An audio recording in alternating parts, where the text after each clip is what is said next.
Thursday the 30th of October. Happy almost Halloween. I'd like to advise that this meeting is going to be recorded, where it's going to be placed on the council's website. It's going to be capable of repeated viewing. The council's website will be uploaded with a hyperlink to the East Ayrshire Council YouTube channel, where the video is going to be hosted. And Robert, if the recording could now begin, thank you. Julie, could we have the session and apologies, please? Thanks, Provost. Good morning, members and guests this morning. Provost Claire Leach. Here. Councillor Stephen Canning. Present. Thanks, Julie. Councillor Ellen Friel.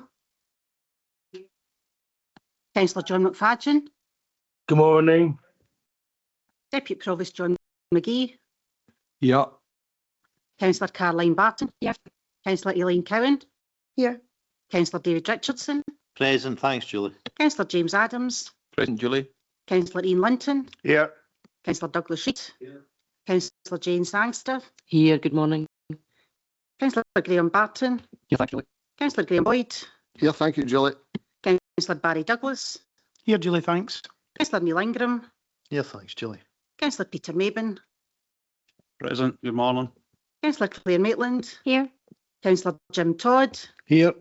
Councillor Beverly Clark. Here. Councillor Sally Cogley. Here. Councillor Kevin McGregor. Here, thank you. Councillor Linda Maben. Here, thanks, Julie. Councillor William Lennox. Morning, here. Councillor Alison Simmons. Here. Councillor Billy Crawford. Thank you. Councillor June Kyle. Here. Present. Oh, sorry. Every time. Councillor Jim McMahon. Here, Julie, thanks. Councillor Watts. Morning, Julie. I'm here. I have an apology from Councillor Drew Filson, Councillor Jennifer Hogg, Yes, I'm here, thanks. and Councillor James Kyle. Here. Thank you. Thank you very much. Thank you very much, Julie. Members, you may be wondering who these extremely sharp people are at the end of the top table. It's my absolute delight and privilege to perform a civic recognition. I'm just going to move up to the lectern to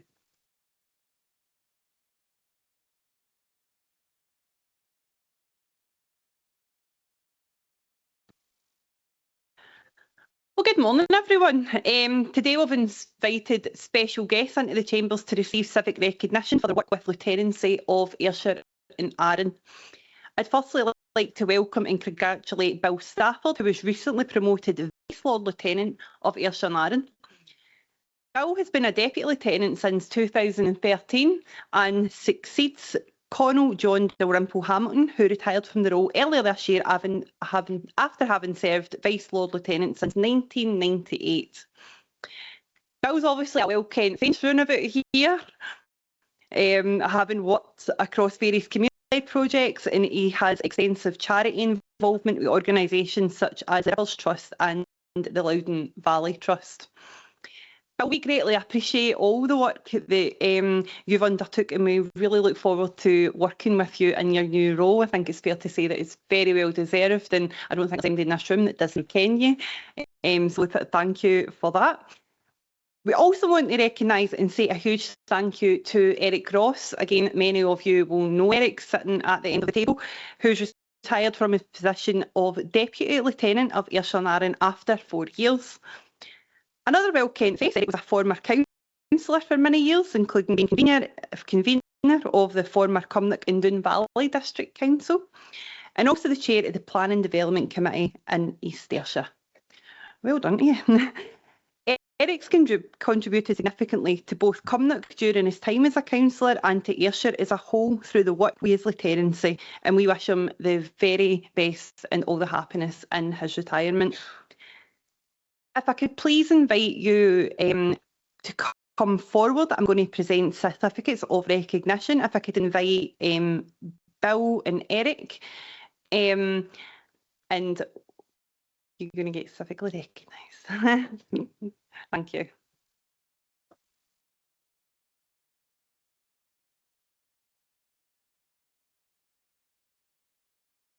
So first to yourself, Bill Stafford.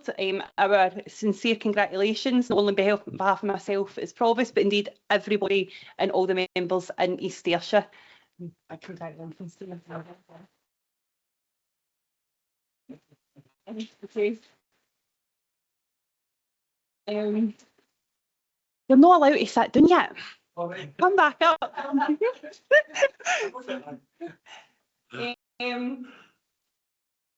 They kept this away from me, but we also have a really nice bottle for you and a decanter.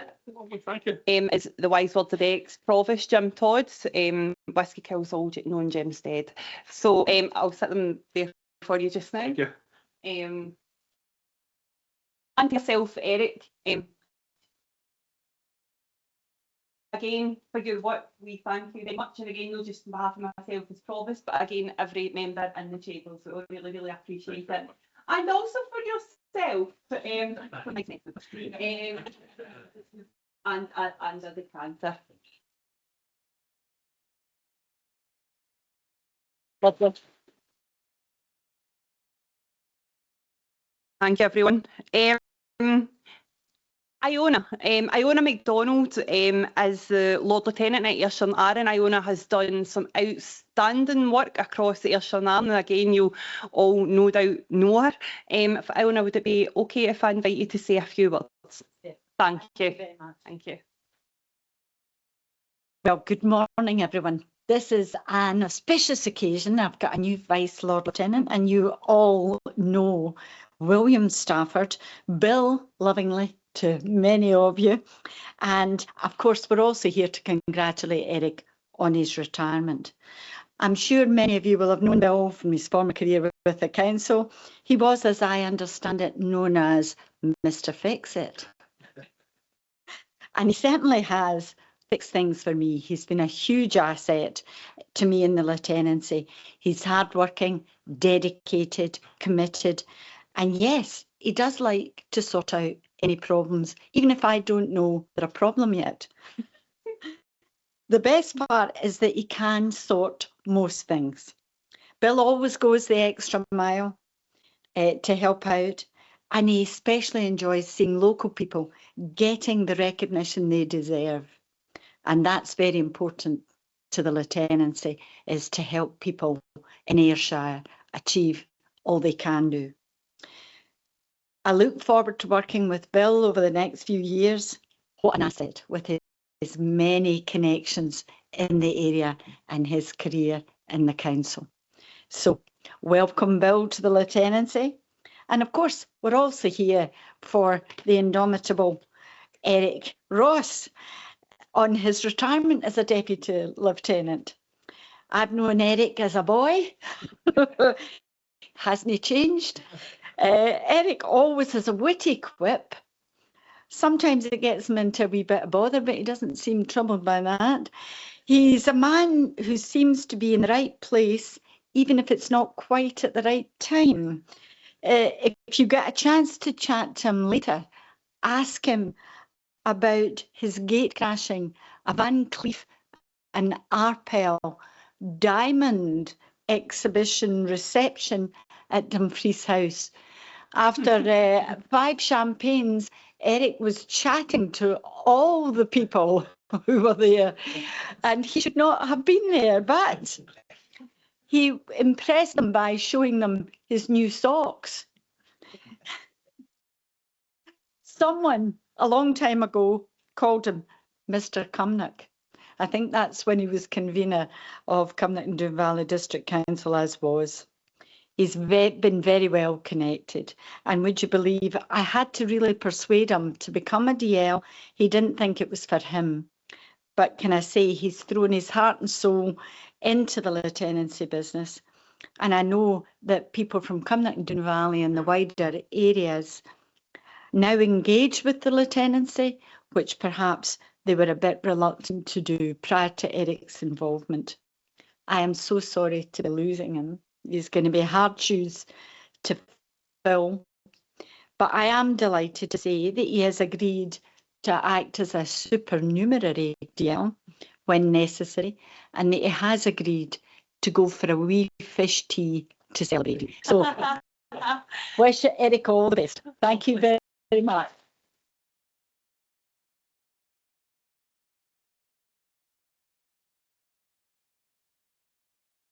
Thank you, Iona. Can't wait to ask him. That's absolutely fine. If I could invite Bill Safford up to say a few words. Thanks, Bill.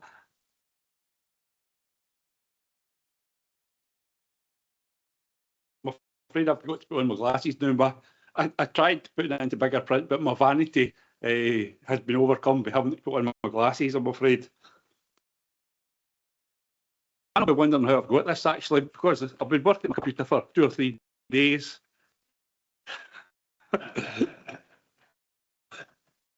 So, these few words, Lord Lieutenant, Provost, elected members and former colleagues.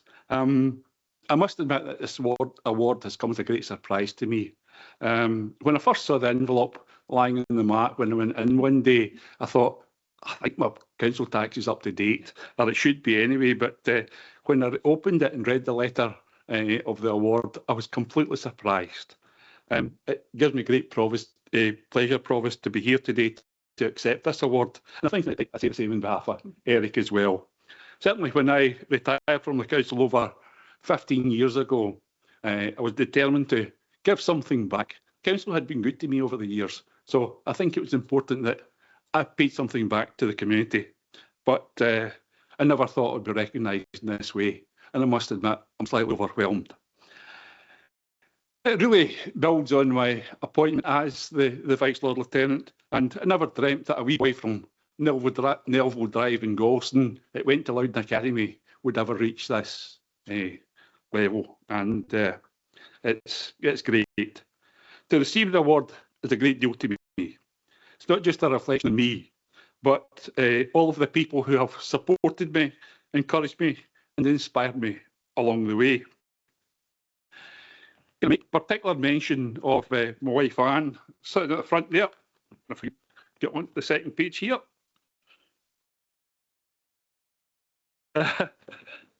Thanks, Claire. And a prime example of how I need help. So Anne keeps me right at all times, and we've been married for over 48 years, and we really don't need to speak now. We know what each other is thinking. But as I said, Anne keeps me right. And as you know, she was a school teacher, helped out Linda on a few occasions with a wee bit of, what is it? Supply, thanks, keep me right. But she makes such comments, says, you're not going out with these shoes on? Or the one thing that really annoys her is, you've missed a loop in your belt. She goes absolutely mental at that.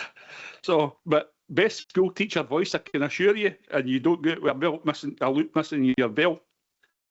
Our son Ewan as well, I'm always a wee bit worried when he gives you advice. He's a lawyer, so you always think, when's the bill coming? You know, when's the invoice coming? But Provost, elected members, staff of the council, can I also thank you for your personal support and ongoing support that you do provide to the lieutenancy. It's absolutely marvellous. I can assure you, I think I speak on behalf of Iona as well, about how much we appreciate that support. And I hope that we can reciprocate in some small way in the future. But I've spoken long enough, and in conclusion, can I say how much again I appreciate receiving this award and my sincere gratitude to everyone concerned. Thank you.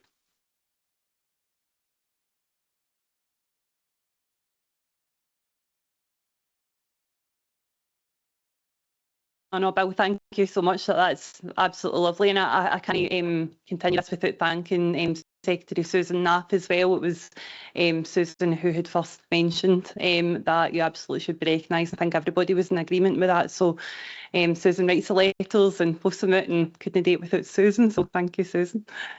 Eric, would you like to say a few words? Right, okay. A few words? I'm only 10, 15. I'm used to this in here, let me tell you. Jim Todd was great at shutting me up for many years.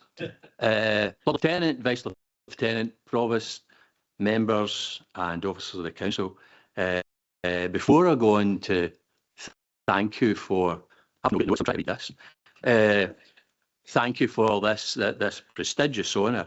It was on opening a letter and reading it, it was with fear and trepidation that came to my mind, because my father received a civic recognition from the former Cumnock Borough, and he was dead within the year.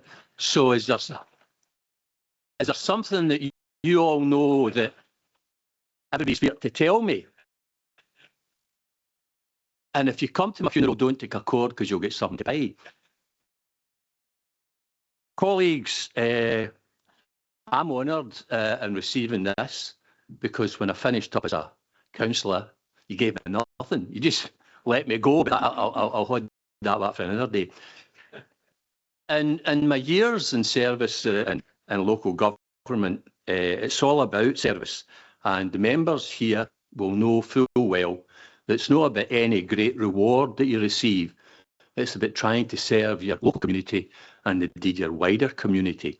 And indeed the lieutenancy is something similar.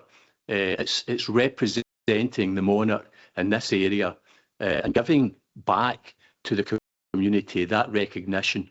It may be a diamond wedding, which is extremely important to the couple. It may be a 100th birthday celebration, or a sapphire wedding, which I didn't even know what that was, because nobody was married for 65 years ago. There's so many now. And the couples really appreciate the provost coming along and getting the flowers, and it doesn't go into rates either, and the card from the king.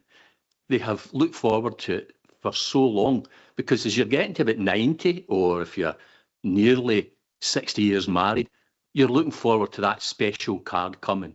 So there's all other kinds of things that the lieutenancy does in recognising industry, charity organisations, and indeed working in conjunction with the local authority and the members here, and recognising in many ways the roles that those people play. So I'll not keep you much longer, but can I thank the Provost, past Provost Jim Todd, present Provost Claire Leach, and joining me in many occasions and helping celebrate those momentous occasions. I haven't got much time, because I have to go to Glasgow to return my Japanese uniform. I didn't get you like that. I got my badge here, but anyway, it's great when you got a club book nowadays, where I'm standing here. So thank you for this prestigious honour, and I'll cherish it for the rest of this year, if I'm going to be the same as my father. So thanks very much, Provost. Thank you.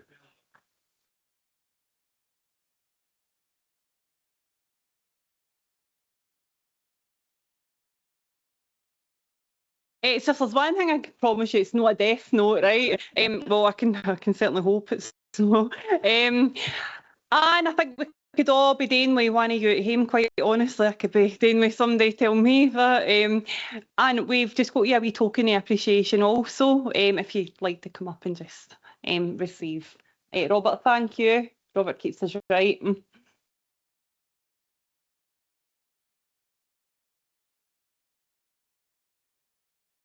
Just in flowers to thank you very much as well for your own contributions. We really appreciate it. Thank you.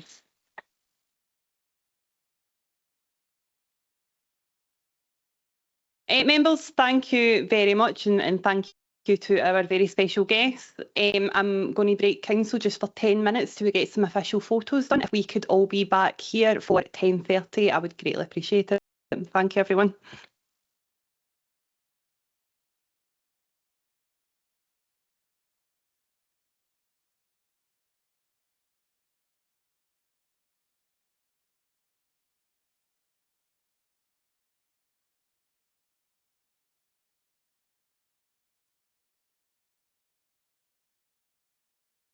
A busy time recently. Firstly, it was camps in Cumnock had the Singing Children of Africa at the town hall on the 27th of August, and what an event, by the way. It was amazing. So the Singing Children come from Kenya and Mombasa, and as part of their celebration tour 2025, they performed in Cumnock Town Hall. All the proceeds for their events and the tour go to charity Educate the Kids, who directly support children by fundraising to contribute towards education, food, healthcare to some of the poorest children living in villages around their school area, which the charity in itself had built through their fundraising efforts.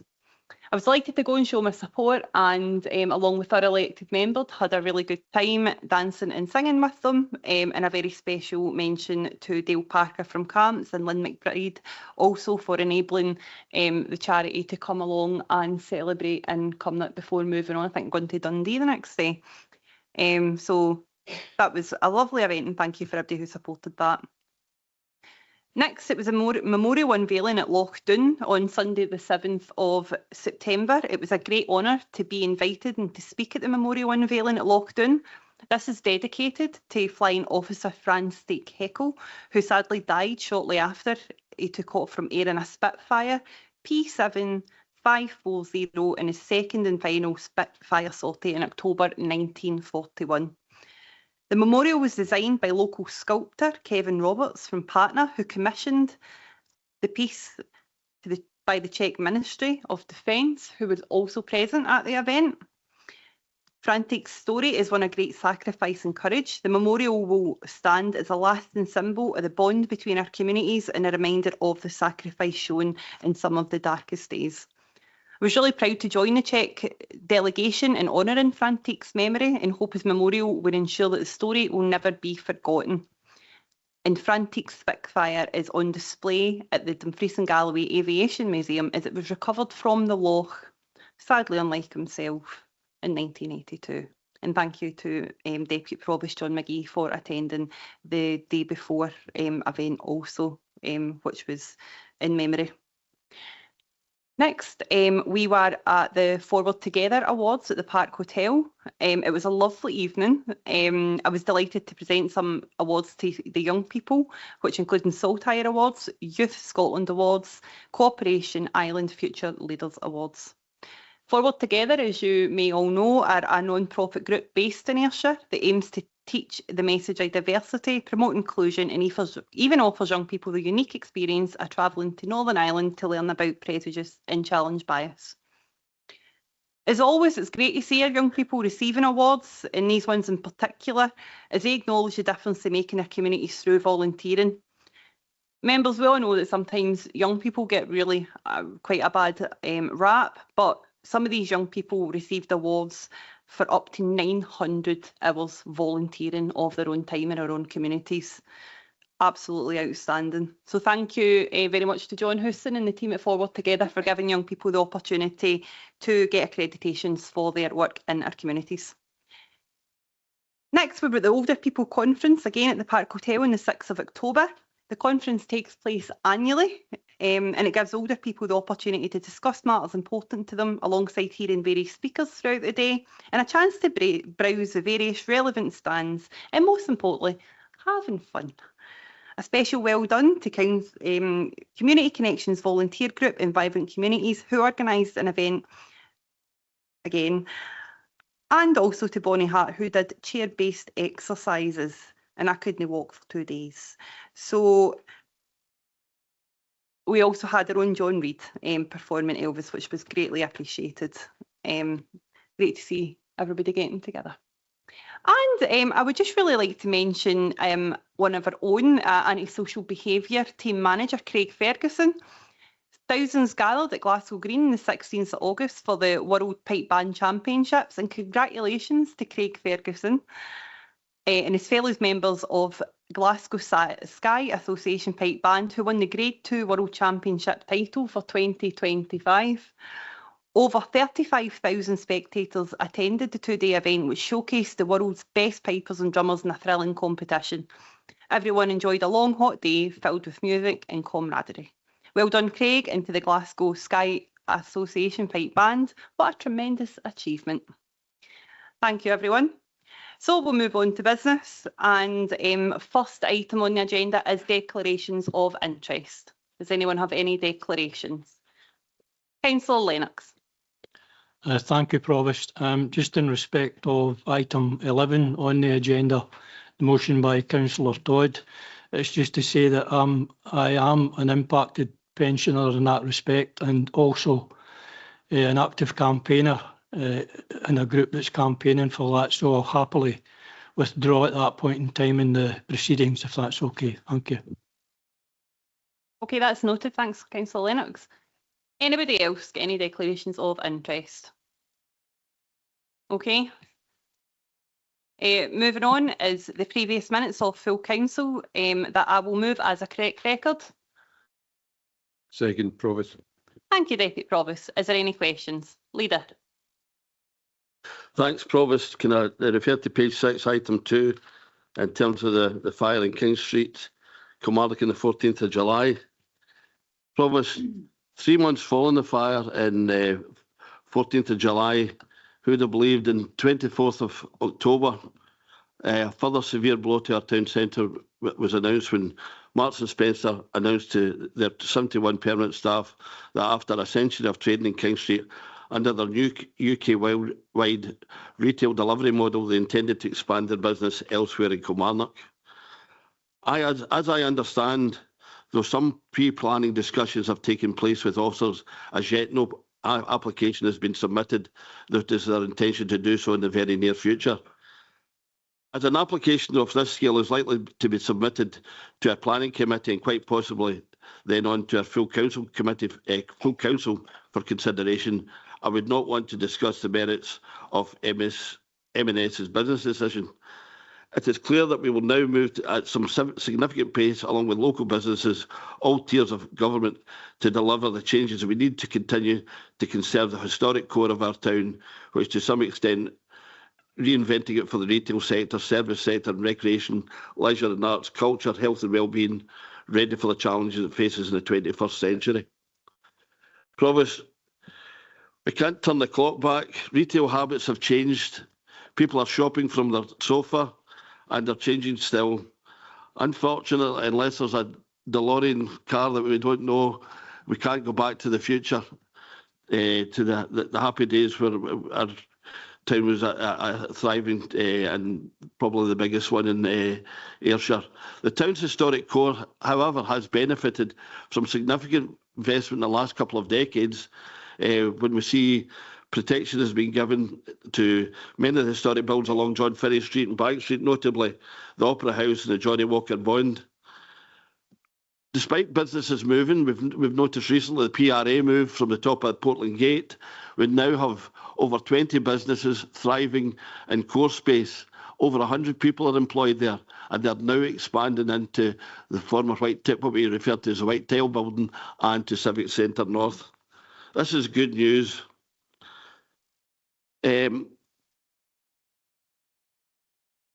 Excuse me.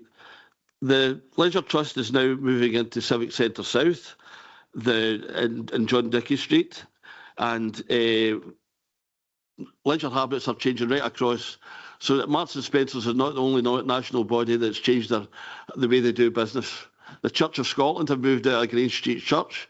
We successfully now have a climbing centre. The Post Office has moved out of John Dickey Street. Now, thankfully, we have a major restaurateur that's getting in and developing the Post Office. So things are changing. Banks are now restaurants. The old TSB is now the Duke. We're now seeing the investment elsewhere to protect our historic core. £28 million of investment is going into Grand Holland Palace Theatre Complex. And our intention is very much to redevelop the major leisure centre in the town.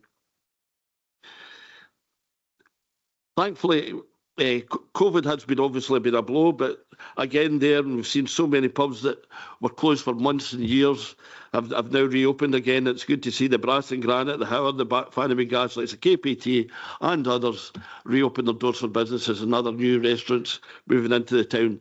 The way we do business in the town is changing. The town centre has, as we've learned from COVID, socialisation, isolation has been an absolute hammer blow to people in the way and our health and well-being, and we need to reinvent our town centre and get everybody around the table to do so. Well, Kilmarnock is a good place to do business. I would reiterate that, no matter what the naysayers say. Talking the place down serves no purpose. Marks and Spencer state their aim is to retain staff. and expand their business elsewhere in the town as part of the retailing model similar to others. King Street has been very much a good place for them to do business in the past. However, their absence has a potential and significant impact. Our challenge is to do all we can to allow other businesses to continue to flourish at the heart of our town in the harshest national economic climate in decades, and where the retail habits have changed beyond recognition. In light of this announcement, the people of Kilmarnock can be assured that we remain committed to doing all we can to protect and support the creation of local jobs and support existing and new businesses to breathe life into our town centre. We will be redoubling our efforts to attract wider investment into Kilmarnock as we have done in the past, and our task force, with representatives from the Neighbourhood Board, local businesses, the third sector and communities, will drive forward the delivery of ambitious proposals of our town. Can I therefore ask Provost if we can get an update from the Chief Executive as to what is happening in terms of discussions with Marks and Spencers, if he can, and what are the immediate plans to reinvigorate our plans for the town centre? Thanks, Provost. Thank you, Leader. Eddie? Thanks, Provost. To be honest, I'm not going too much to add. Clearly, the future plans for the town centre are in the paper at item 8 on the agenda today. In terms of specifically, like Marks and Spencers, the council awaits proposals coming from Marks and Spencers to us about any future, like direction that then can be, like actually considered through the proper planning processes that we have here within the council. Thank you. Councillor Douglas. Thank you, Provost, and thanks to the Chief Exec for his update, and thanks to the Leader for his comments. I think it's very clear that the news about Marks and Spencers leaving King Street is a bitter, bitter blow to our town. I don't see anything bittersweet about it, I have to say. However, I'm not going to discuss the merits or otherwise of any proposed move elsewhere in the town. As the Leader has rightly said, that is potentially a planning matter that might well come before all members of this council, depending on the decision route taken by officers, and we will await their decisions in that regard. So I'll be very mindful of what I say next. M&S are no different than many other businesses whose business model have changed. I think there's nobody in this room who couldn't see the fast forwarding of change during the COVID period and since then. The way people shop, the way they go about leisure and recreation has changed, and we have to be ready for that change. I think there's been so many false dawns for our town centre, with umpteen consultations, reports, and I think now is absolutely the time for action. We've got to see delivery, and we've got to make sure Kilmarnock is the best town it can be to support our local homegrown small businesses. In my opinion, we need to look at parking again. We need to do everything we can to support these small local businesses in places like John Finney Street, Bank Street and the Foregate. And I think to do nothing is not an option. We've seen that period from COVID. We're fast forwarded now. Here we are in 2025. And it is a bitter hammer blow to the town, losing M&S from King Street. But what we need to do is make sure that our town is safe and prosperous and that people want to be here. The people of Kilmarnock in particular have a real pride in their town. And as many of you know, I was for many years a planning officer long before I became a councillor. And the one thing that always stood out to me is the amount of people, and I have also myself, a picture of either the Cross or the Dean Castle or Kilmarnock in their homes. That doesn't happen everywhere. That's not something that happens in every town in the west of Scotland. There is a real sense of pride here. And I think what we need to do is try and restore some of that pride. And, we can't just listen to the naysayers. Absolutely not. There is loads to support in Kilmarnock. We have some fantastic places to eat, some fantastic pubs. There are some really good things in our town centre, but town centres need to change. And I think without a doubt, we need to see more maybe less retail, but more homegrown retail. We can't rely on the multinationals taking up thousands of square feet in our town centres. What we do need to look at is how we can get the public sector more in the town centre and be in places where people are. And actually, let's have homes in the town centre. So I'm up for the fight in terms of regenerating our town centre. I'll work with everybody and anybody in this chamber and beyond. But we absolutely have to act. We can't go back to reports and dust them down.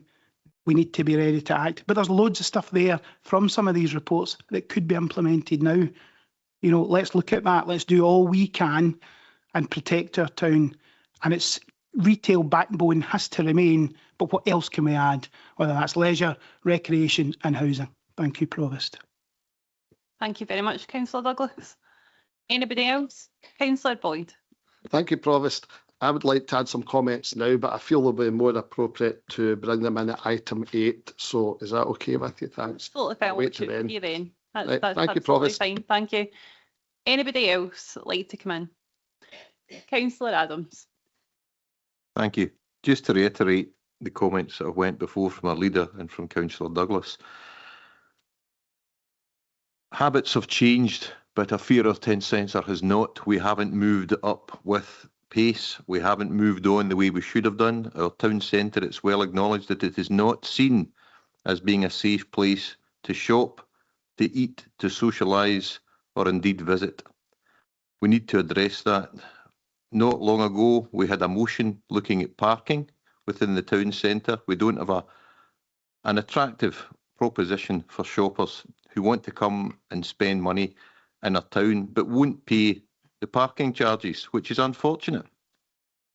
But you only have to look down the road, not far down the road, to our retail parks, to Prestwick, to Troon, to Irvine, to Silverburn and Braehead, to see these are places that seem to be flourishing with no parking charges. We missed the boat when we voted in that not so very long ago, but that's in the past and we need to look to the future. And like Councillor Douglas, I am more than happy to work with anyone to try and do what's right for our town, what's right for our people, to invigorate our town centre and attract people to our town centre, not just to shop but to invest. We're a sleeping giant. Somebody needs to wake us up and it's going to take everybody here and more to do it. So if we can all work together, that'd be wonderful. Thank you. Thank you. Would anybody else like to come in at this point? MD online? Okay, well, we'll move on to agenda item 3, which is the previous Cabinet Committee minutes. Leader. It was a correct record, Provost. Second that, Provost. Thank you. Are there any corrections on the minute? Everybody okay? Yep, right, moving on. Agenda item. Oh, apology, Julie's keeping us right here, absolutely. Council, on the papers are looking for nominations for the Employee Awards ceremony. I think some parties have given their nominations. Leader? Just to confirm, there two is Councillor Willie Lennox and Councillor Caroline Barton. Thank you. Councillor Douglas? Thank you, Provost. I can confirm that I've already sent to Julie, but just to reiterate, it's Councillor Linda Maben and Councillor June Kyle are our proposed reps. Smashing, thank you. Councillor Watts? Thank you, Provost. Yes, just to confirm that following our group meeting, I did say to Julie, but it is myself, yeah. That's fine, thank you. All good. Right, perfect. Thank you, everyone. So moving on to agenda item 4, it's an update on the Council Strategic Framework for 22-27. It's pages 84 to 125 in your papers, and I'll bring Pauline Minery in to speak to the report. Thank you, Pauline. Good morning, Provost and elected members, and thank you for the opportunity to present this year's update on the Council's strategic plan. The report asks you to note the progress made during the last year and to agree proposals for this year's budget engagement.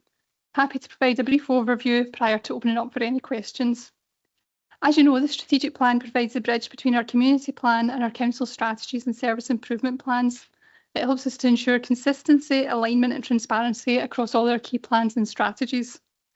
The plan was prepared against a backdrop of significant financial challenges, increasing demand for services and change in demographics, all of which remain today and all of which continue to inform the approach and the activity outlined within the report.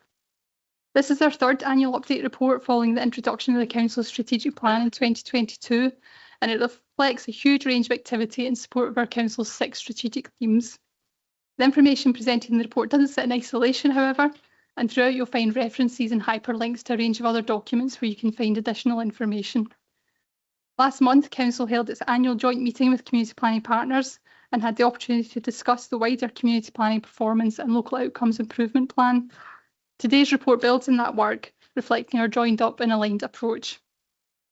In addition, later this morning, Council will be asked to note and agree recommendations in relation to our medium-term financial strategy and also the workforce strategy, core elements of the Council's wider strategic framework.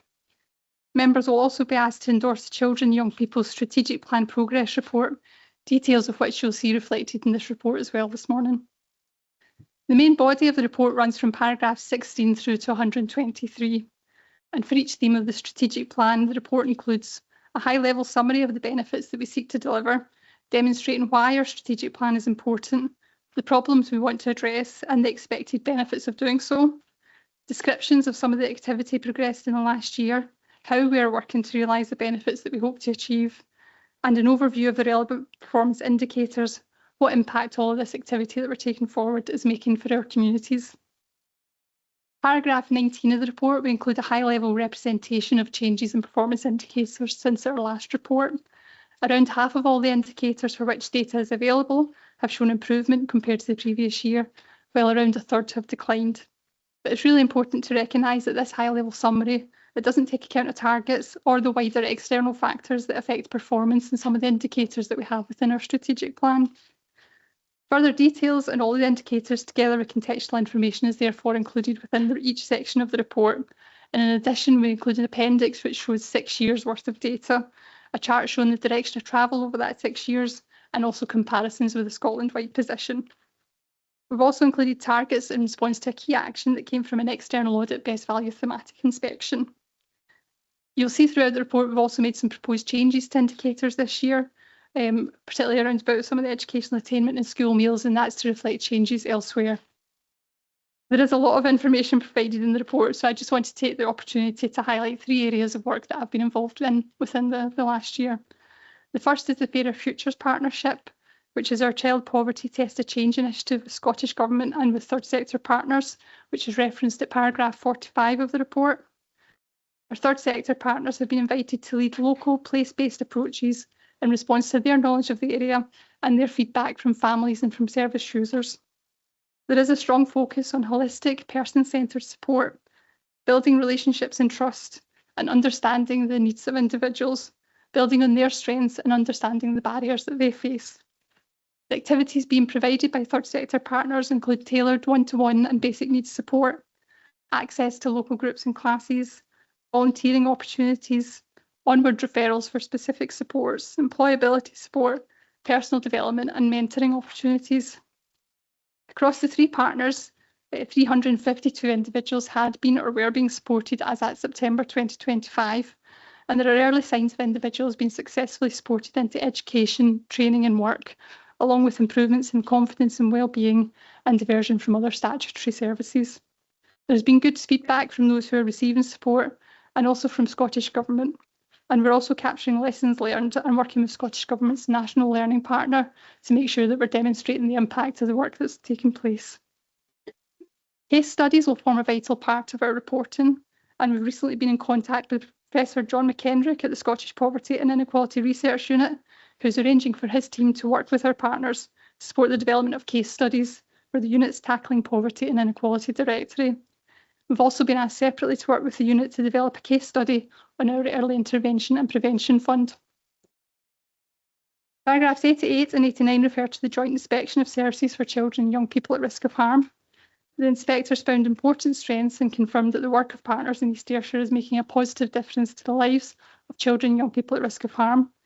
Areas of improvement were identified with the Care Inspectorate confident that the Council and partners have the capacity to make the changes needed and to deliver improvements. And the final area I just wanted to touch on this morning, at paragraph 110, there is reference to the Early Intervention and Prevention Fund. The Director of Finance and Digital provided a detailed update to Council in June, and we're currently finalising the reporting framework that will come to members in the next few weeks. This will include updates on all of the projects agreed to date and has been informed by a benefits management approach that will ensure the impact is captured and reported. This will include financial, operational and strategic benefits, along with any negative or unexpected consequences. We are already seeing through projects like the school meals, jobs and training, ASN summer support, school clothing grants and Fairer Futures that we're already starting to capture benefits, and this will all be set out within the forthcoming report. We'll also seek to incorporate updates in relation to our wider change programmes, including the Council's Innovation Fund and any cross-cutting or strategic projects that are being progressed to ensure a comprehensive and consolidated picture of change taking place across the Council. The next sections of the report provide brief updates on the wider strategic framework, and as noted, there follows updates on both of these later in the agenda.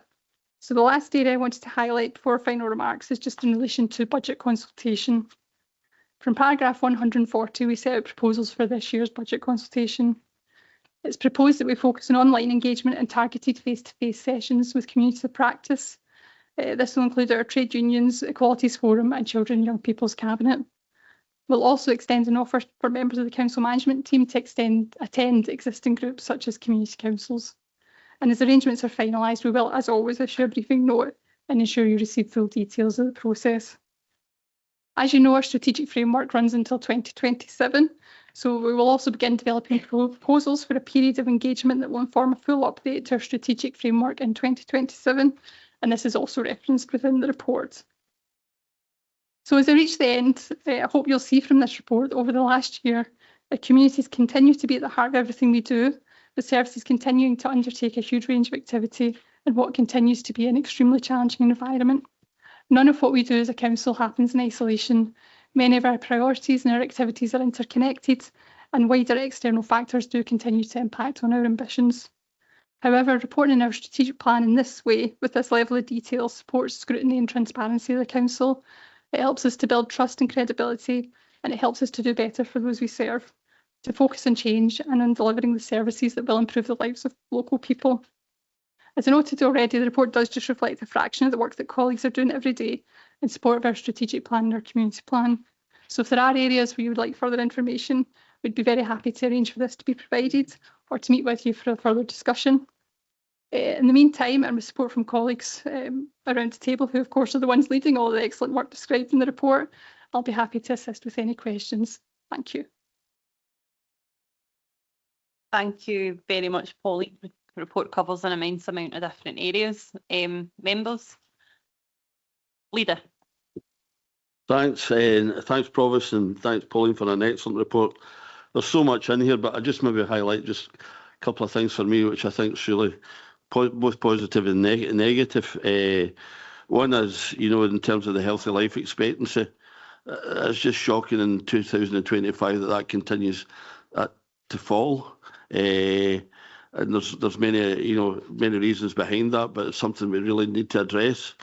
A lot of it's relating to poverty and getting people into work and looking in general health and well-being. But I'm pleased to see there's some ways in which we're looking to tackle that. We had some discussion yesterday at the whole Health and Social Care Partnership about addiction and some of the work we're doing with peer group review, as you know, people's drugs habits are getting more and more complex. I visited our people up in the Northwest Centre who are dealing with it. Some of the peer workers are working with people, and you know, consumption's moved away from heroin to other, you know, to other prescribed drugs, and it's just the whole landscape's changing. But number one drug that's causing health problems is alcohol, and that's something we should continue to look at and look at how we can get people to consume that in a safe manner.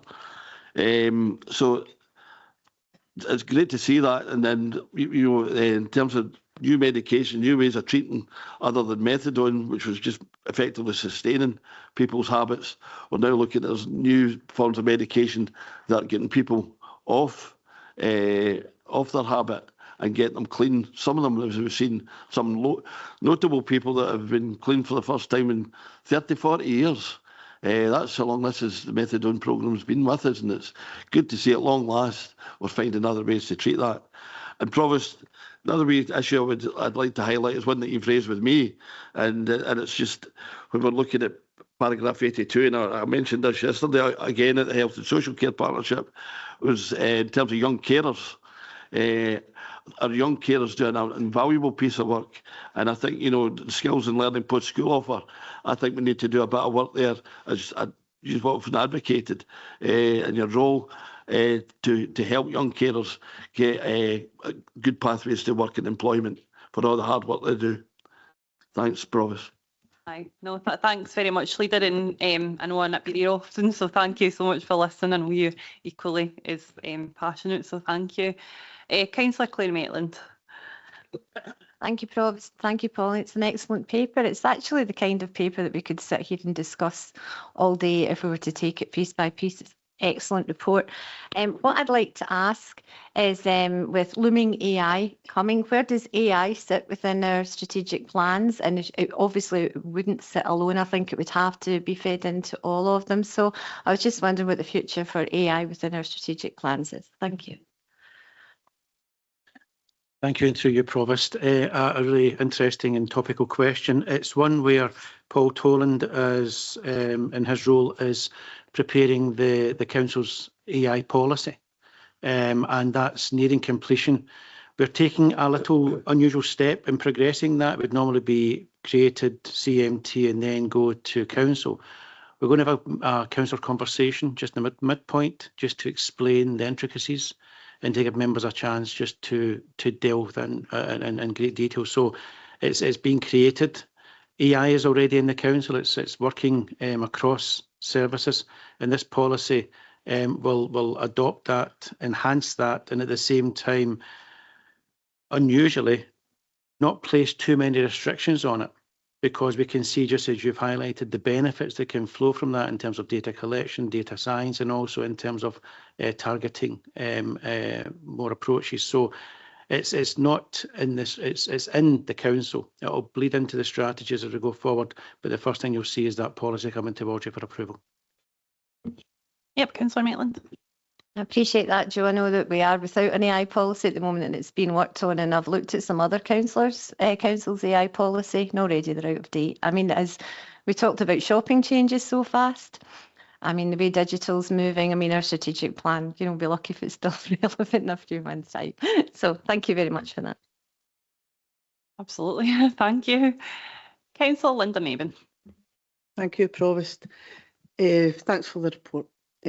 Just take you to page 109, the second table at the top in relation to the household waste. Quite concerned about both the figures, because there's the decrease slightly on the household waste recycled, but the more concerning one is the satisfaction with street cleanliness. Now, we're obviously aware we've got a lot to do, so it's just to really point that out. Yep, no, thank you. Pauline? Yeah, I mean, it's quite an interesting one, and Blair would maybe be able to say more than me in terms of the recycling, but yeah, the decrease in street cleanliness is disappointing, but interestingly, when you look at the improvements, then when we look at the percentage of adults who are satisfied with the overall cleanliness score that Keep Scotland Beautiful collate for us, then that's actually gone up in the last wee while, so there's almost a contrast there between the two indicators that we probably need to understand a wee bit better. Oh, for sure, thank you. Blair? Through you, Provost. Noting that it's a minimal reduction, we continue to work incredibly hard and actually have all of the opportunities for our residents to recycle in a positive way through the current curbside collection model and indeed through our household waste recycling centres. The new model, the new curbside collection and recycling model that we'll introduce next year will further sharpen people's focus in terms of the ability and need to recycle appropriately, and we would anticipate seeing an increase in those figures. Thank you. Reassuring, thank you, Blair. Okay, Councillor Todd. Thank you very much, Provost. Thanks, Pauline. Paragraph 31, and it's item 31, it's the last paragraph on that item, and it's about this 1.5 million additional funding that's been allocated to East Ayrshire, and it aims to tackle deep-rooted deprivation, strong, resilient communities, which is great. Do we know where that money is going to go, and what department is going to control that money, and where the money is going to be spent? Because that's a great addition to reduce child poverty rates. Thank you. I'll just say a few words, and I'll ask David McDowell to come in as well. I met with David and Karen yesterday to talk us through. So you're right. We have been awarded £1.5 million over 2 years. and there is a very specific portfolio of what that can be utilised on, and the discussion was about how we bring forward the report so that we're transparent with the councillors about what the priorities for that will be in East Ayrshire. There's a whole range of different things. You don't need to do them all, but you can pick different ones that you can do. So maybe David, if you want to expand a wee bit on that. Thank you, through you, Chair. Yeah, the fund was allocated in the public announcement, and then following that, like any funds, we have to get the kind of detailed eligibility criteria in the prospectus. We've received this earlier in the month, and it kind of sets out three key objectives: one for community spaces, one for public spaces, and one for high street and town centre revitalisation.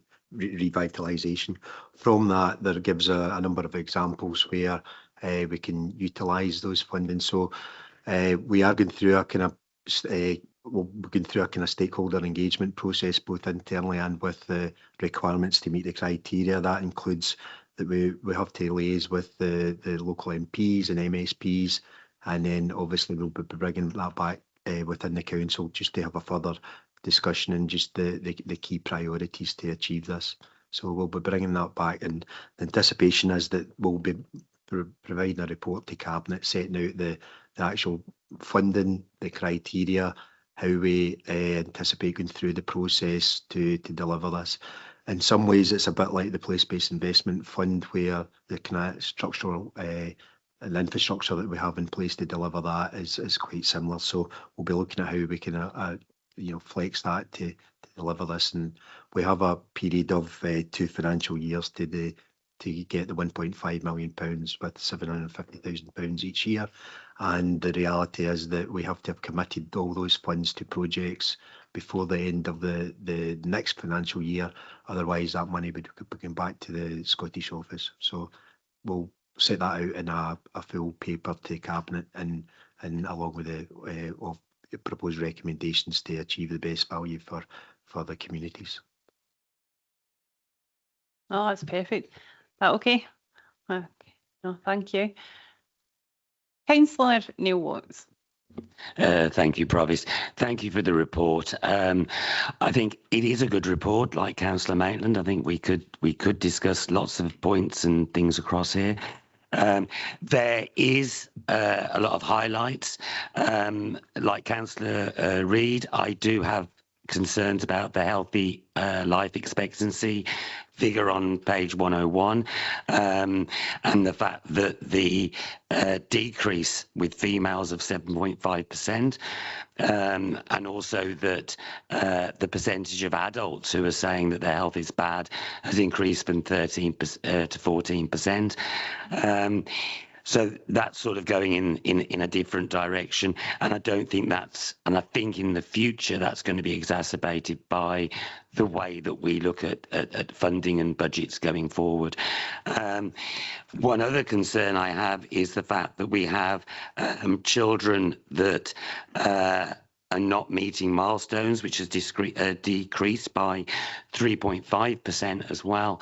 So whilst there are really, really good things in there, like the school meals and tackling poverty, there are things as well that we need to improve. So, but no, thank you for this report. Yeah. No, thank you, Councillor Watts. Councillor David Richardson. Thanks, Provost. I think the life expectancy figures in the insurance industry, I think they've been pensions industry, insurance industry, life insurance, etc. I think actuaries are building in. We sometimes forget about COVID and the effects of long COVID, especially people who had underlying health problems. Long COVID may have actually.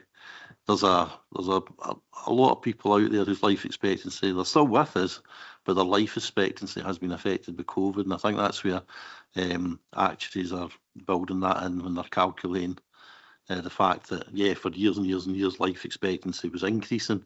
Now it's dipping again, and I think COVID's got a massive part to play in that. I know, thanks for that, but it's really difficult, isn't it? Anybody else got any questions or points? Are they okay online? Yeah. Okay, members, are we happy to note the report? Thank you, everyone.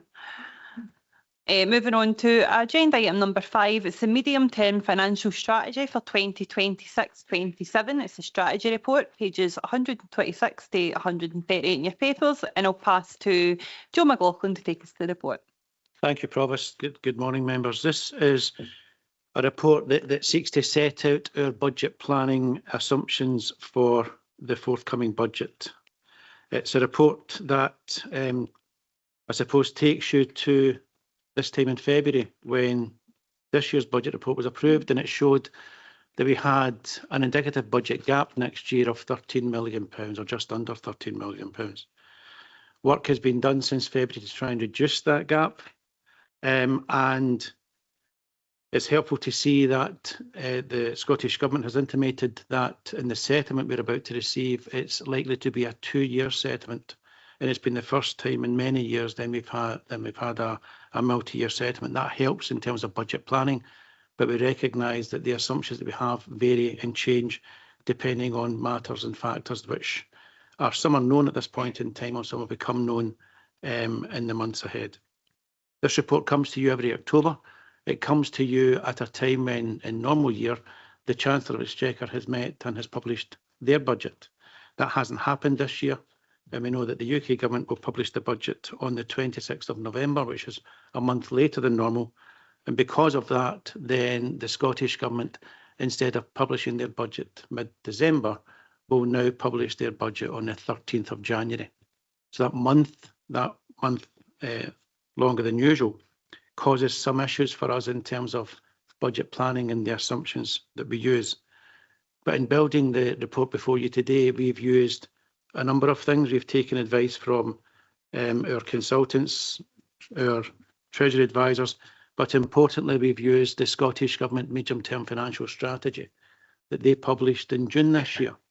And that was a strategy that set out a range of financial informations and outcomes, but helpfully in that report and shown in paragraph 12, it's given indicative allocations to public sector sectors in Scotland for the next series of years. What it shows in terms of local government is an increase of 2.7% for next year, then 2.7, 2.6 and 2.6. The strategy itself from Scottish Government notes that that increase will contain an element for social care. And so in modelling that budget for a 2.7% increase, we recognise that a large sum of that allocation will be a pass-through to the integration joint boards. However, it's been helpful in moving our assumptions, and I'll touch on that in a moment. On Wednesday of next week, you'll receive Q2 East Ayrshire Performance Report that will give you an update on the financial position for the Council for the year that we're in. It will show an improving position for most services, although health and social care has shown a further deterioration, and that will be explained next week. But it shows and highlights the challenges, particularly around demand and demand management that exists within the Council area. Moving on to our assumptions. When you asked... Sorry, Provost, through you. Sorry, Joe, to interrupt. I'm not heckling. Can I just, through you, Provost, check that the members online are still with us? Because there seems to have been a wee blip in some of the system. I know Julie's just lost it. And I think it'd be better to check now than at the end after you've finished your presentation. So apologies, Joe. But can any of the members online just confirm that if they are still able to hear? Yeah, I can. Thank you. Yes. Well, obviously the problems are in here then. Sorry.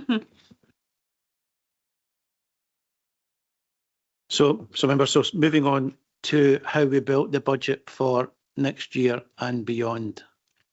We have previously in February assumed that we would receive a reduction in grant of 1%. But because of that June medium-term financial strategy, we've changed that to be not a 1% reduction, but in fact a 1.3% gain. That causes a dramatic difference to the gap of £12.5 million that existed in February. We underscored their assumptions in terms of payroll. We've been told for many, many years that next year will be the year when inflation hits the Bank of England target. It's now 4.8%, and it's probably like some ways away from meeting that target, although our advisors tell us that this is the peak and it will begin to fall. But we've had to increase our assumption around pay awards next year based in the Scottish Government public pay policy and move it to 3.5% for pay.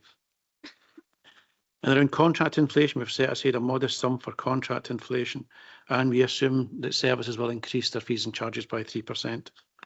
In terms of the Council's allocation to the Integration Joint Board, it will follow national guidance, although I'll speak maybe outside this setting to elected members around a significant change in distribution that's taken place for certain elements within adult social care, which has the potential to impact on health and social care in the Council. Assumptions in terms of the East Ayrshire Leisure Trust, well, that's going to follow the assumption, the 1.8 reduction that was approved by Council on the 31st of October. In terms of borrowing costs, we will use a draw from our capital fund rather than increase our general fund budget. And in terms of demand pressures, we've set aside a sum of money to help those services try and deal with the extra demand that they face. Council tax is the balancing figure in any budget. It's the part that you can flex in order to alleviate gaps or indeed to resolve any gap that appears. It's why council tax and budget setting are held at the same time and included in the same report. And so, having produced those assumptions, paragraph 42 shows our sensitivity analysis. It shows that in terms of funding, we expect a 1.3% increase. Council tax will be in a range of 5 to 10%. Medium term is an 8% increase. £1 million set aside for demand pressures. And with a fair wind and based on everything we know at the moment, conscious it could change, we have a budget gap next year of £5 million. Paragraph 44 sets out that gap in detail and allocates it using well-established models and taking account of the protections that you afford to particular services, education and health and social care in particular being two of the largest blocks of the council services that receive the maximum of the protection, meaning that other services bear a higher brunt of the cuts. Paragraph 45 just sets the scenes and essentially tells council today, the challenge that we have setting a budget and the challenge we have managing that budget through the year. That's not just me, that's heads of service across the council. But that paragraph 45 also shows that from 2011-12, either my predecessor or myself have been before you taking out cuts of £101 million from council services over that period. But a council that still, as the previous report highlighted, strives to make change and impact on those people who require our help most. Given that we are likely to receive a 2-year settlement from the Scottish Government, unusually for this paper, we have presented a 2-year budget process.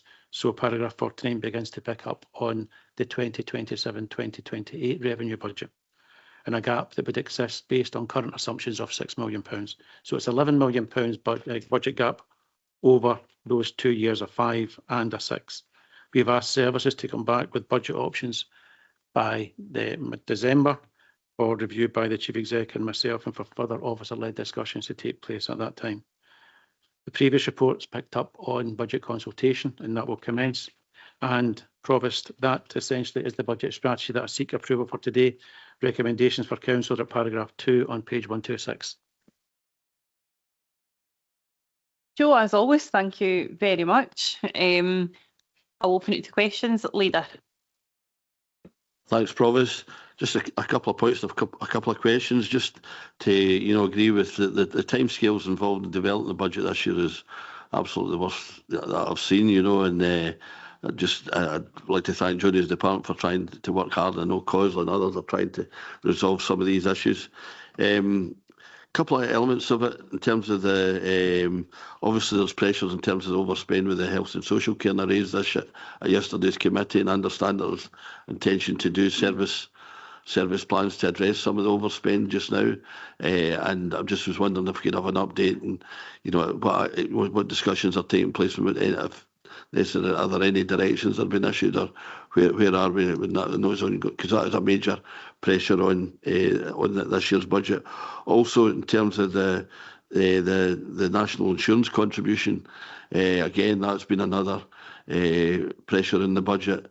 And just as assumption, can I ask if the assumption has been made that we're just continued with the increase that we had last year, and that's going to continue to have an impact, or are we bracing ourselves for further increases? And through your Provost, in terms of the health and social care, no direction yet from the Integration Joint Board, although we believe it'll be here fairly shortly. Recognising that as a council you offer significant protection to the IJB, to the Health and Social Care Partnership, that will continue. You'll hear more about the gap that exists next Wednesday at Cabinet when East Ayrshire Reforms is presented. But our financial regulations, or the revised financial regulations that you approved as council probably about a year ago, says that where a service overspends, then a recovery plan has to be put in place. That recovery plan for the IJB for Health and Social Care rather is taking shape, and you'll hear more about that next Wednesday. When I describe overspends, I try to talk about the work that colleagues are doing to try and resolve overspends. I have to say, in terms of health and social care, it's also a national issue. And your second point is very relevant here. So the increase in national insurance was funded by 60 pence in the pound. You agreed as council to allocate additional funds so that council services had full protection from that increase. We were unable to provide that level of protection to services who commission services.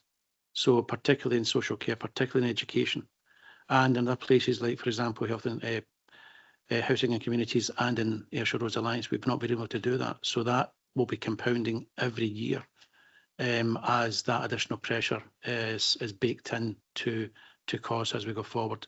So for the council services, yes, we're protected, but we're very conscious of the significant pressures that places on the pound of spend, because the pound of spend doesn't buy what it used to buy. And indeed, in this report, when we talk about the £101 million of reduction that's been taken out of budgets, it means as we go forward, and the report's quite clear and explicit today, we can't continue to deliver the way we delivered, nor the performance levels that we delivered, and that's been touched on in the previous report. We have to be realistic about the actions we can take. So that's what's coming next Wednesday. Please be assured, as your financial advisor, that we are taking, and I'm taking every step to try and both support colleagues to bring budgets back in line, and also to find ways to bring a little bit of ease to some of the pressures that they face. Yeah, thank you. Councillor Ian Linton. Thank you, Provost, and thank you, Joe, for bringing the report. I mean, I think it's not an easy gig you've got this year, Joe. I mean, it's very much a moving feast. There's a lot of uncertainty and decisions that are being taken away from East Ayrshire Council. But I think, and I noticed Councillor McGee, the Deputy Provost, noted an agreement, the idea of a 2-year budget. You know, for councillors I've been about for a wee while, 2-year budgets are brilliant because they give certainty to those that are responsible for budgets. So very much welcome that. We're not there yet, but I think that's a great thing. Obviously, the UK government, the mood music about that isn't brilliant just now. And, you know, there's things that's going to happen at UK level that we can't control that's going to impact in our budget. And absolutely right, there's been discussion from the leader and yourself, Joe, about the IJB. And I think we've got a great service in the IJB. But last year, I'm sure we'll all remember, we had to draw down our reserves to close the funding gap. And that's an East Ayrshire decision to do that because we value the service we get, but we can't do that again. That was one off. And as you rightly say, this is right across Scotland. There is demands outstripping the resource that's going in to fund what we really want. So it is a problem across the whole of Scotland. So I thank you for your report. Yeah, no, thank you, Councillor Linton. Councillor Neil Watts. Thank you, Provost. Thank you, Joe, for this report.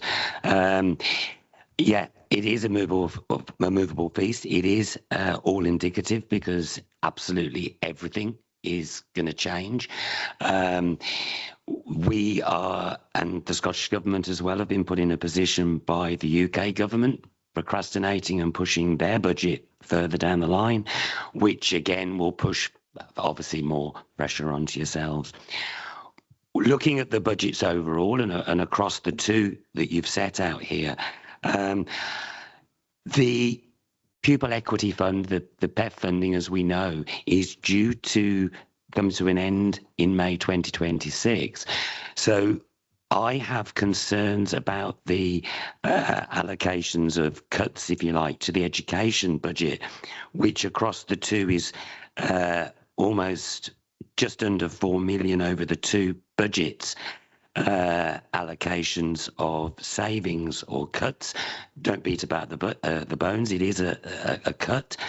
If the PEF funding doesn't remain in place after May 2026, this could cause serious problems for our schools and the budgets. So I know it's probably something he can't answer, but does he have an idea of what we can do to sort of alleviate that situation? Because we know that a lot of the teaching assistants in schools are paid through the PEF funding. So if that disappears, and at the same time we're removing money out of the education budget, our schools are going to, you know, come against significant pressures. Thank you, Bryce. Thank you. Yep, Joe. Thank you, Provost. I'm conscious that Linda may want to come in at some point. I suppose the first thing I would say is that the education budget is around £140 million. It's the largest budget in the council. It's a growing budget, believe it or not, at a time when you hear us talk continually about falling pupil rolls and maintaining teacher numbers.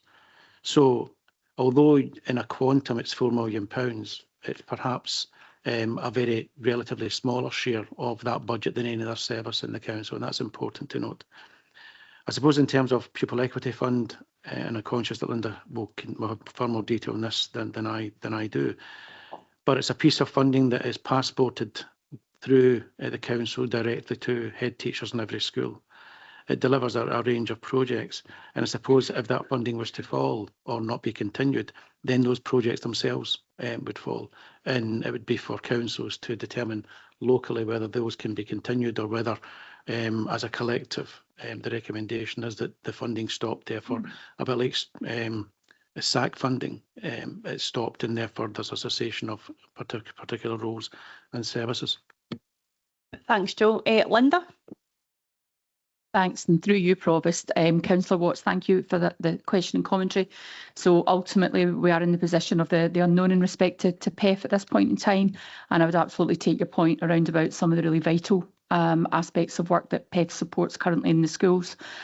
Clearly, as Joe points out, you know, as an education service, I'm, you know, obviously grateful to Joe and the team for clearly, you know, the allocation and discussion around the totality of the council's budget, and it's on us as a service to try and honour to meet those savings that are in front of you today.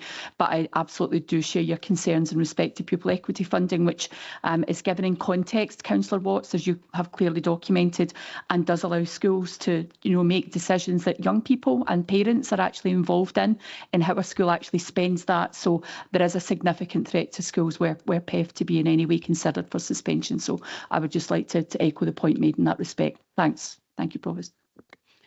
Okay, thank you for your input. Is that okay? Yep, no, that's perfect. Yes, Provost, that's fine. Thank you. Councillor Barry Douglas. Thank you, Provost, and certainly I note that when we've had the largest financial settlement in devolution history, it is still concerning when we are talking about cuts, and we are still talking about cuts. What I would say is that from this council's point of view, in terms of our finance team led by Joe, we are lucky to be in the position we are and to be, you know, as well updated as we are, and to have this kind of early paper to give us some direction. I think there's probably much more will come from Wednesday, and there are probably more questions around where we're heading after that. Pupil Equity Fund, Councillor Watts raises. I have to say, in the beginning was a bit dubious about it in terms of impact, but I would say I've been proved wrong. You know, it has been very successful where schools have been able to do what they think is right, and it's not about the centre dropping down, it's about that local knowledge and the head teachers being able to deliver for their young people. So fair play, and I think it would be a real retrograde step if that was to be ended. We shall wait and see.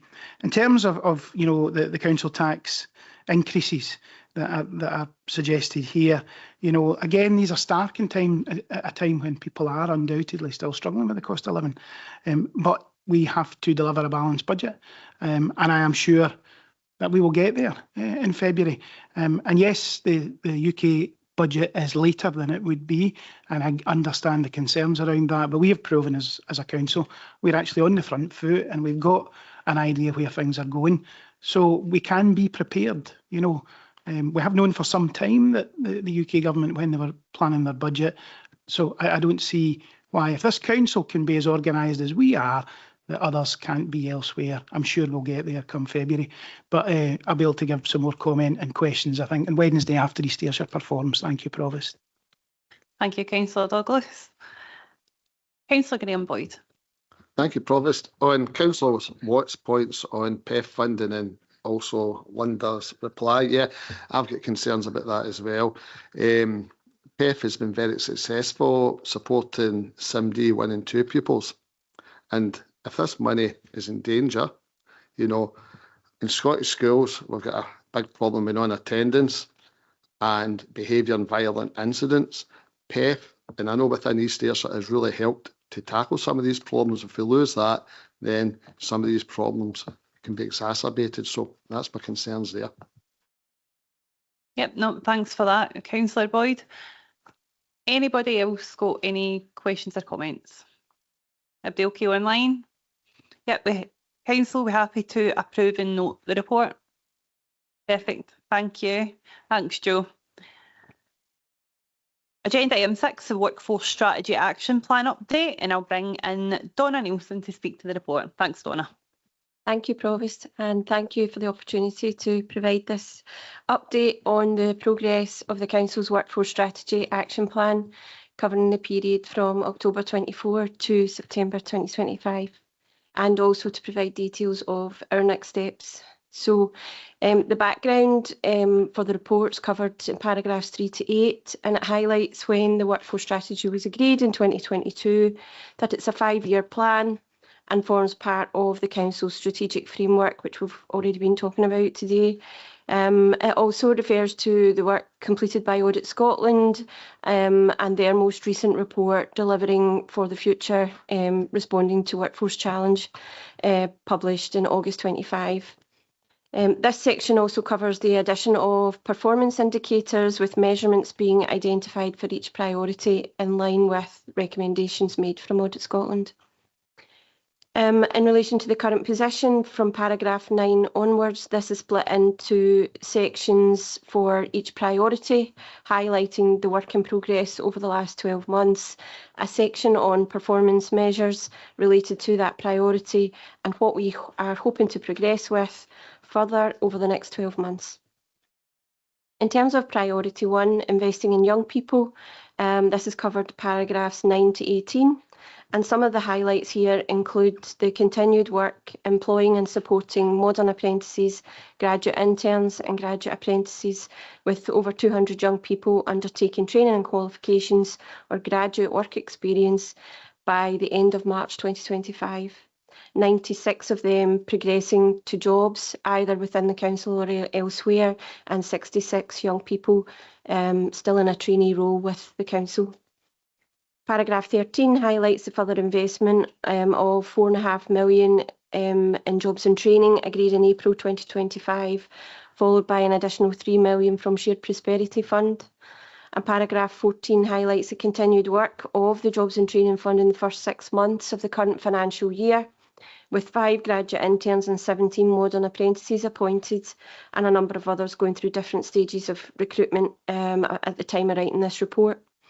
So this number will increase over the remainder of the financial year. In terms, paragraph 15 to 17 covers areas of focused work, where particular areas need was identified. For example, the development of a pre-apprenticeship programme leading into apprenticeships within the Doon Valley area and linked to Doon Academy, and also the development of a social care apprenticeship programme where we've just appointed 7 young people into apprenticeships within their partnership. Paragraphs 19 to 21 covers the performance indicators for Priority 1 and indicates that our 16 to 24 age group has remained fairly steady over the 4 years measured. However, when we include 25 to 30-year-olds in this measure, it has fallen slightly in the last 12 months. So the performance indicator at paragraph 21 highlights since we started tracking progress of modern apprentices and graduate interns into positive pathways within the council, this figure is growing each year. Paragraphs 22 to 29 covers the areas of focus for the year ahead and includes actions such as working with services to continue to identify and develop modern apprentice pathways that meet service needs, and continue to expand the pre-apprenticeship or other work experience programmes. Further work to embed the Council's work experience policy across services, expand awareness of the opportunities for graduate apprenticeships for existing employees to support upskilling of our workforce, and also the support of the graduate apprenticeship programme within social work. And we hope to expand mentoring for modern apprentices or young people who have completed their modern apprenticeship, and continue to develop in-house training capacity where appropriate. And moving on to priority 2, the work completed in the last 12 months for priority 2 is covered in paragraphs 30 to 38 and covers areas such as digital projects linked to workforce planning. This includes the work on the HR21 mobile app, which has been developed and piloted across some of our services and is gradually being rolled out to all services. This will enable all employees who download the app to book their leave and check their pay slips online at any time. Work has also been done to develop a workforce dashboard using Power BI, providing a range of data, including age profile, employment status, equality data, and high-level absence data, enabling services to make more informed decisions around their workforce. This priority covers the diversity of our workforce and policy work linked to this. Paragraphs 33 to 36 highlight some of the work in this area. During the last 12 months, we've published our Equality Monitoring Report and Equal Pay Statement, and an action resulting from this was full workforce data validation exercise to ensure we've as accurate a picture as possible of the makeup of our workforce, and this will influence our actions around policy development. One example of this was the recent introduction of the neurodiversity guidance document to support employees and managers. Work has continued to embed our Equally Safe at Work Broads accreditation, as you're required to maintain this for 2 years before you can move on to Silver. And part of this work has been the development of the Support and Report Hub, and the report details how the system has been used so far. The Support and Report Hub is our online information system, allowing employees to access support in relation to any form of discrimination, bullying or harassment. And it was launched in October 2024 with initial review of its uptake after the first 6 months reported to the Council's Corporate Equality Strategy Group. During the remaining life of the workforce strategy, we will continue to raise awareness and monitor the usage of the site to identify trends that require action to be taken. Paragraph 38 details the work completed in relation to our exit interview policy, which resulted in the recent annual report presented to Cabinet at the beginning of October. This indicated a number of positives linked to the terms, conditions and benefits we offer employees as a council, but also some areas that we need to continue to work on, such as communication and workload management and how we ensure our teams feel supported and valued. Work related to the actions identified in this report will be taken forward in the next 12 months. Performance indicators for priority 2 are detailed at paragraphs 39 and 40 and cover the key equality data we are monitoring around disability and ethnicity. Actions for the year ahead are detailed at paragraphs 41 to 44 and cover areas such as the review of the flexible working policy and associated work styles, the implementation of the discretionary death and service payment, which is due to be agreed at Cabinet in early November. At paragraph 43, it highlights the reviewed monitoring process for vacancies to help us with our financial sustainability work. The implementation of the revised scrutiny process will mean that the data being reported in East Ayrshire Performs linked to vacancies will require further amendment, and it's hoped that this change will take place in the next financial year. A further action for the next year in relation to priority 2 is linked to the output from the exit interview report and is about how we will engage with our young workforce through a survey to understand what's attracted them to work for the council, to understand better if there are any gaps in what we already provide, to support and encourage them to stay with us. Priority 3 links to financial sustainability and is covered by paragraphs 45 to 48. This includes the work completed in relation to cross-cutting reviews and the ongoing work of best value service reviews. It again talks about the review of the Workforce Review Group, as their role is clearly linked to financial sustainability through monitoring of vacancies and temporary arrangements across the council, as well as monitoring and deleting long-term vacant hours, reviewing and reducing the use of temporary arrangements, and monitoring the use of bank casual staff.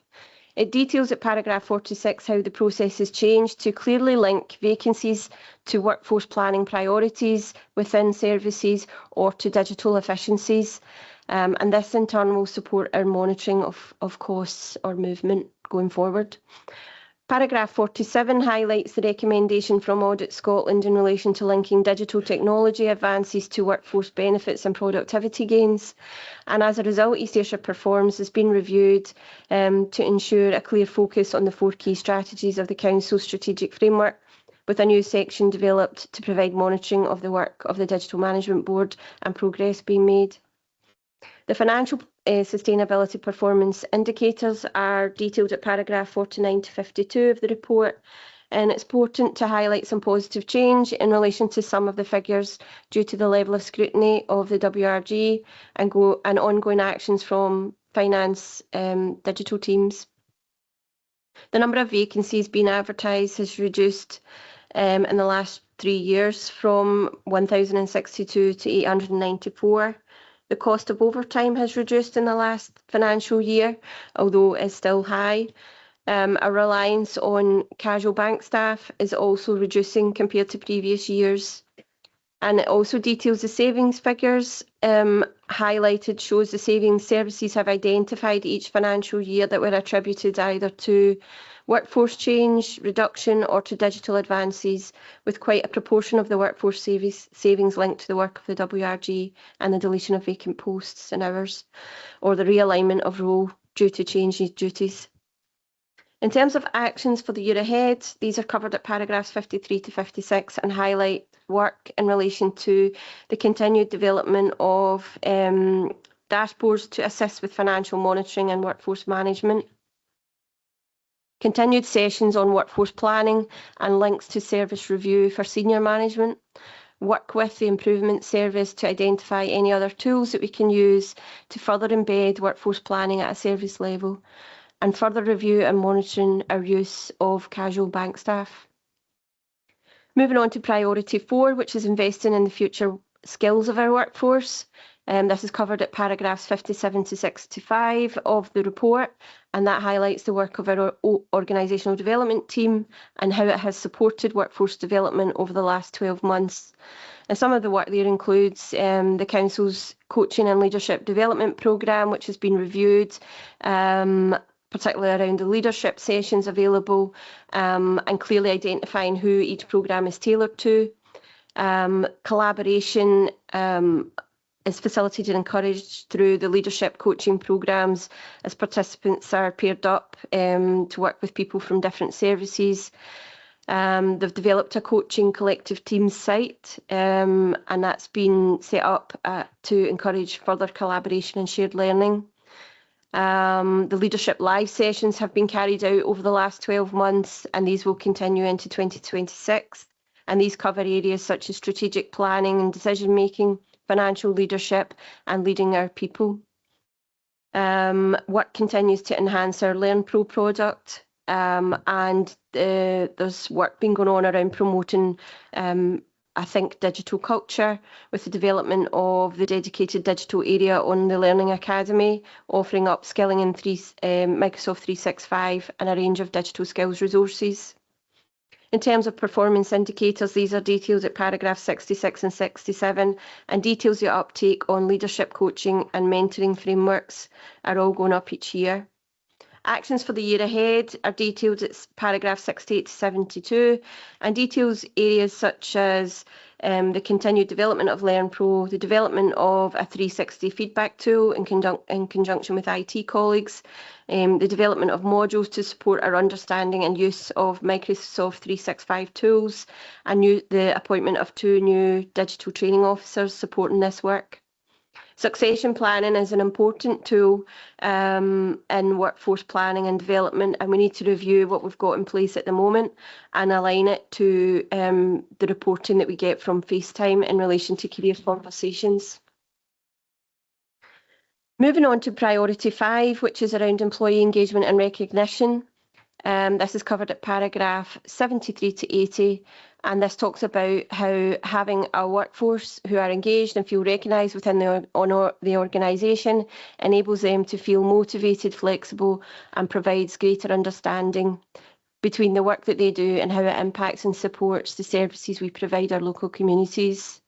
So this section details that engagement levels across our workforce have been low, as evidenced by the last workforce survey, with the performance indicators at paragraph 82 indicating a 27% return rate from this. Paragraph 75 details the work we've been doing to engage with employees at the start and end of their employment, and also those employees in the first 6 months of employment to gauge how they found the full onboarding process, including recruitment, interview, induction, and employment policies. As a result of this work, a review of the induction process and development of a framework for managers to use with new employees was completed. In relation to recruitment, our engagement identified that the time taken for the full process to be completed, from applying for posts to interview, and then for the completion of recruitment checks and start dates, was a big issue. And some of these issues are out with our control. However, in the future, we want to continue to look at our digital processes around recruitment and find a way to link this to the work that we are ongoing work with Frontier around CRIS 21, so that the whole onboarding experience can be as seamless as possible in the future. Engagement work with local government and teaching trade unions is covered in paragraphs 77 and 78. It covers the full review of our terms of reference for what we want to achieve as a collective group through the different joint meetings held throughout the organisation. And paragraph 79 highlights the annual plan for councillor conversations, which was created. It's an annual plan in place to hold councillor conversations on a quarterly basis, covering a range of both interest and service-specific topics. And actions for the year ahead are covered at paragraphs 84 to 86 and are a continuation of the engagement work which has already been happening. However, an area that we need to start planning for includes the creation and delivery of a further full workforce survey, as we are required to do this every 2 to 3 years. This will help us to develop the next workforce strategy for 2028 and onwards, and we hope to do this as part of the wider consultation on council strategic priorities for future years, so linking in with our corporate support colleagues on that. In relation to priority 6, supporting attendance and employee wellbeing, this is detailed at paragraphs 87 to 91. It talks about the establishment of the Sport and Attendance and Wellbeing team in November 24 to help reduce council's absence levels, and the range of work that has been undertaken since they came into being. And some of that work includes the early intervention pilot focusing on stress-related absences, which resulted in a slight decrease in absence linked to stress.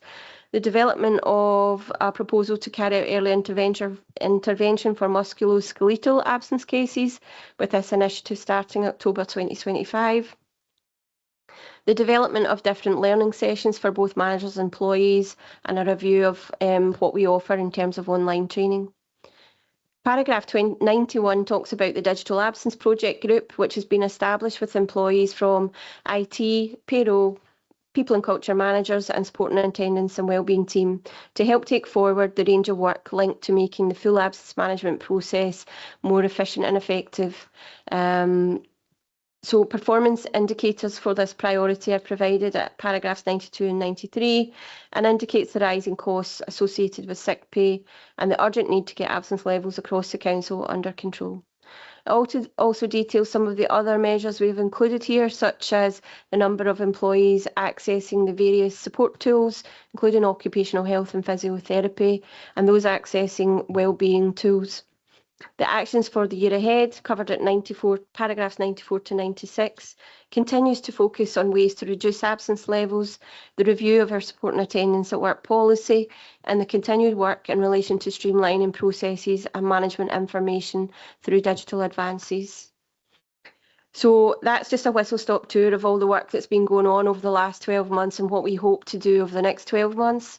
And also, you know, the changes that we've made in terms of the different measurements that we've now got in place so that we can see that the actions we're taking are hopefully making a difference. And therefore, as a result of what we've covered through this update, Council are asked to note and agree the recommendations that are made at paragraphs 2. Thank you very much, Donna. I've got a couple of people indicating they want to speak, so we'll start with Councillor Peter Mavin. Thank you, Provost. Absence is too high. I think we'll have to dig in. I'm looking at page 154, and I note the efforts we're making in paragraphs 87 through to 91. Sadly, it's not making as big a difference as we would hope. The table in paragraph 92 is showing us that the amount of physio has more or less doubled. The amount of counselling that we're supplying has almost doubled from last year and more than doubled from 22-23. The days lost to absence has still went up a wee bit. The cost of sick pay has went up a wee bit.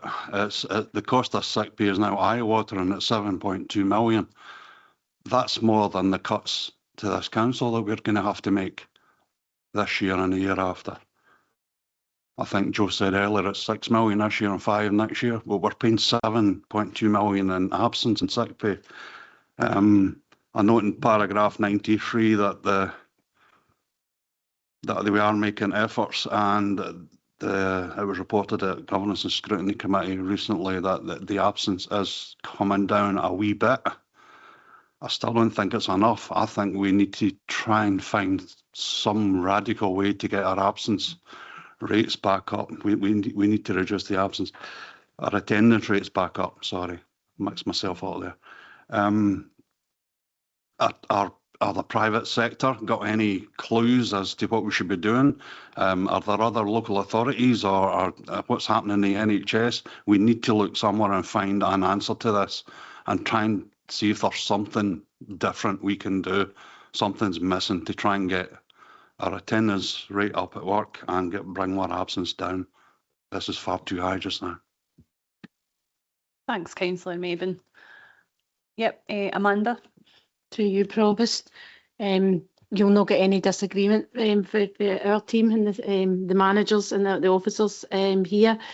We are, with the measures that's in the report, we are digging deep, trying to get to the bottom of everything. We have put significant attention and resource into our lost work days for stress in particular being the highest reason, and they have significantly reduced, over 1,700, and you'll see that in East Ayrshire performs 1,700 work days lost. However, unfortunately, with tensions there and other areas are not reducing, so we have started the musculoskeletal as well. So when we started the support and attendance and work programme, musculoskeletal and stress equated to roughly 46% of our sickness absence. That's now reduced to 35%. So that bit's going in the right way, but not all. It's not stopping people going off sick. So we are in the middle of reviewing the support and attendance and wellbeing policy, and we've got a significant number of suggestions for changes to that, and that's going through the working group just now, which has got representatives for the services and trade union colleagues on it, and will be presented to Cabinet at the start of next year. In addition to the comments about checking with everybody else, we have done significant benchmarking with our other local authority colleagues, and there isn't anything that they're doing different. In fact, we're doing a bit more than most of them. We have checked with NHS as well, and whilst the private sector appreciate it as different, there are some constraints in local authorities that we have to adhere to. So there's some of the conditions of service are national conditions of service. But please be reassured that we are taking this very seriously. The IRP is working well in the background at individual complex cases, and every month we have a head of service comes with the senior managers, and we look at compliance to see where things might not be working just right and putting in additional resources. Hope that answers your question. Okay. Yep, thank you. Members, there is a wee wad of you want to speak, so see if if any have signalled to me and I've nodded to you, I know that you're on the list, okay? Councillor Neil Ingram. Thank you, Provost.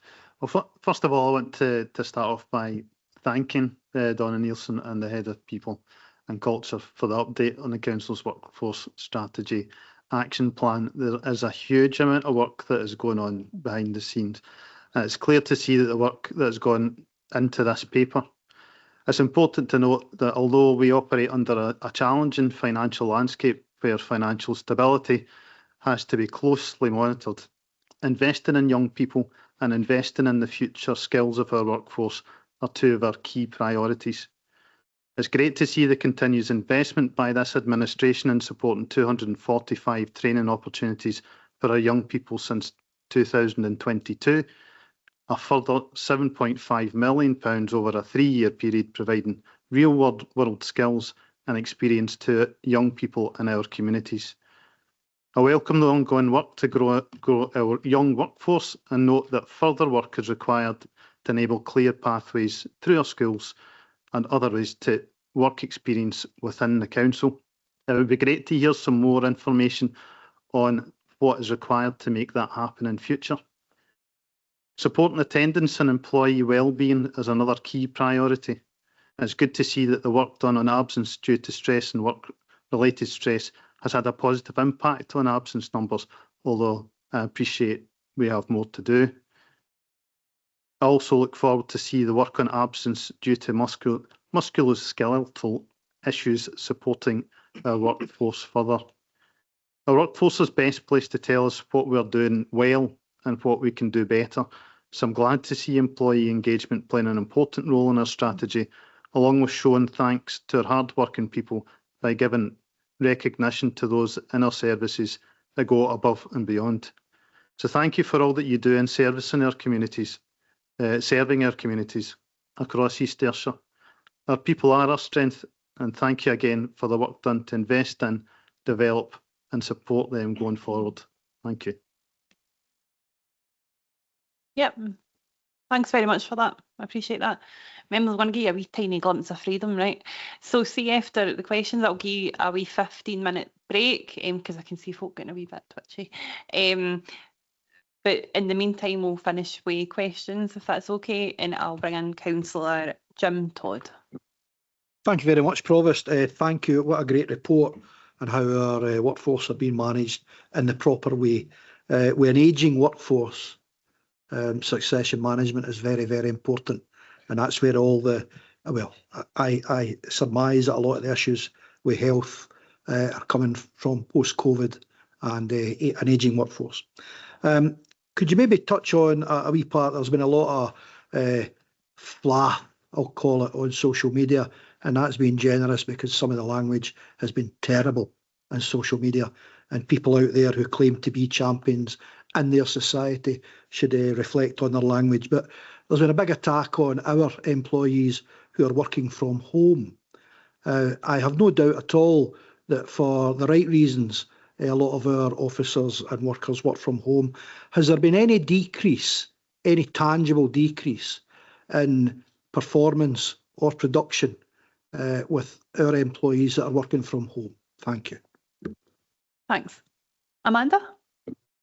Thanks for the question, Councillor Todd. So as Donna had mentioned in the report, a flexible working policy is currently under review.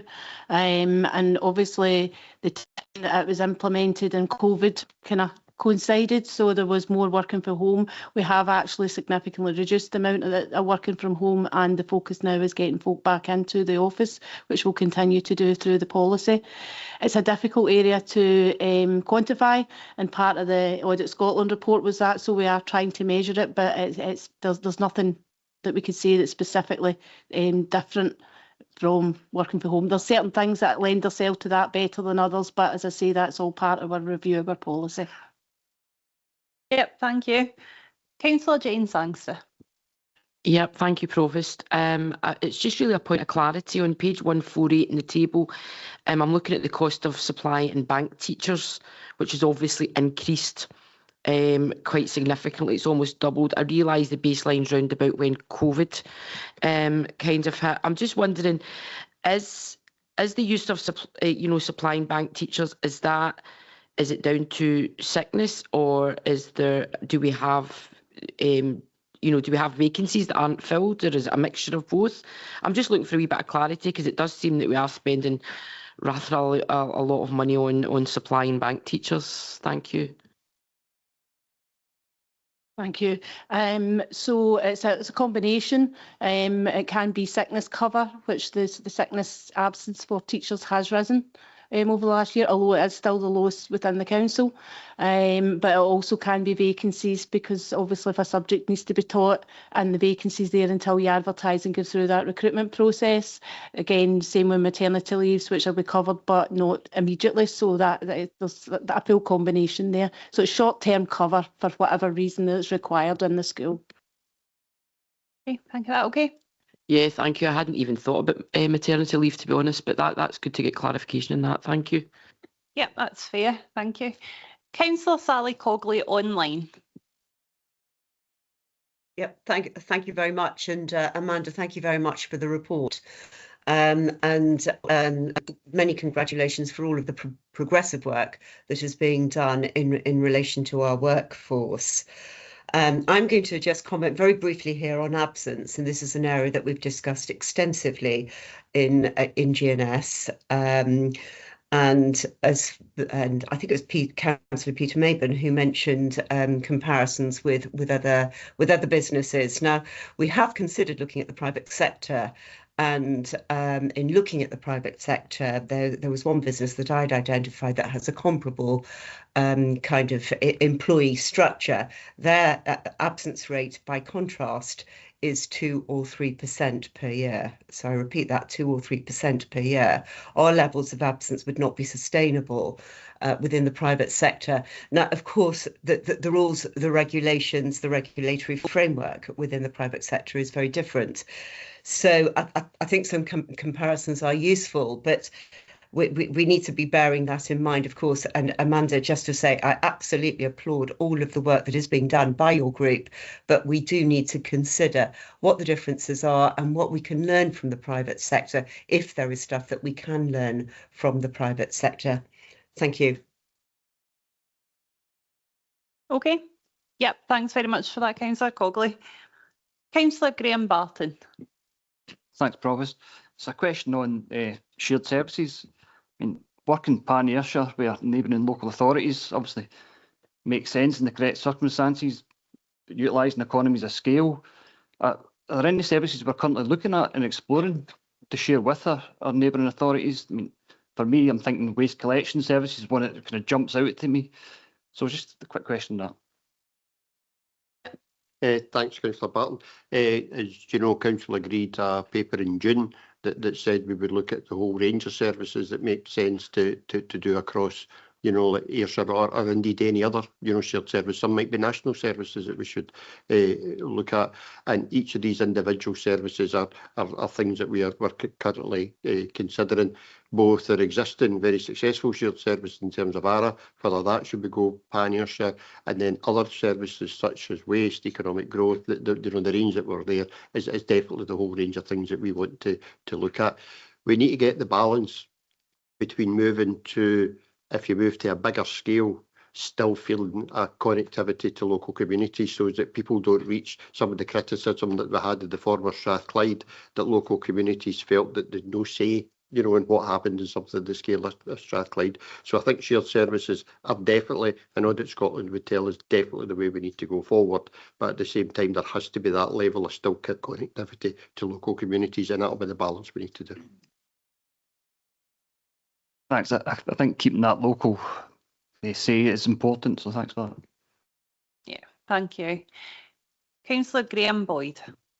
Thanks, Provost, again.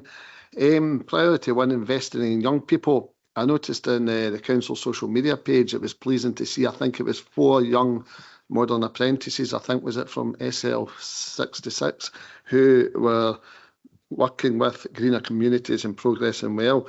Now, the greener communities review is coming in the future, so I don't want to say too much about it, but I feel we need more apprentices in that area with proper horticultural skills. So I was really pleased, and I'm proud of the 4 workers there. So that was really good.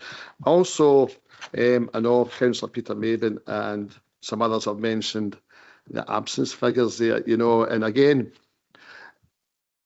we'll be putting the budget in February, and if we are telling the public there's going to be cuts and then they see these absence figures, it's really unpalatable, you know. It really is difficult, especially to cut the frontline services when you see 7.2 million there.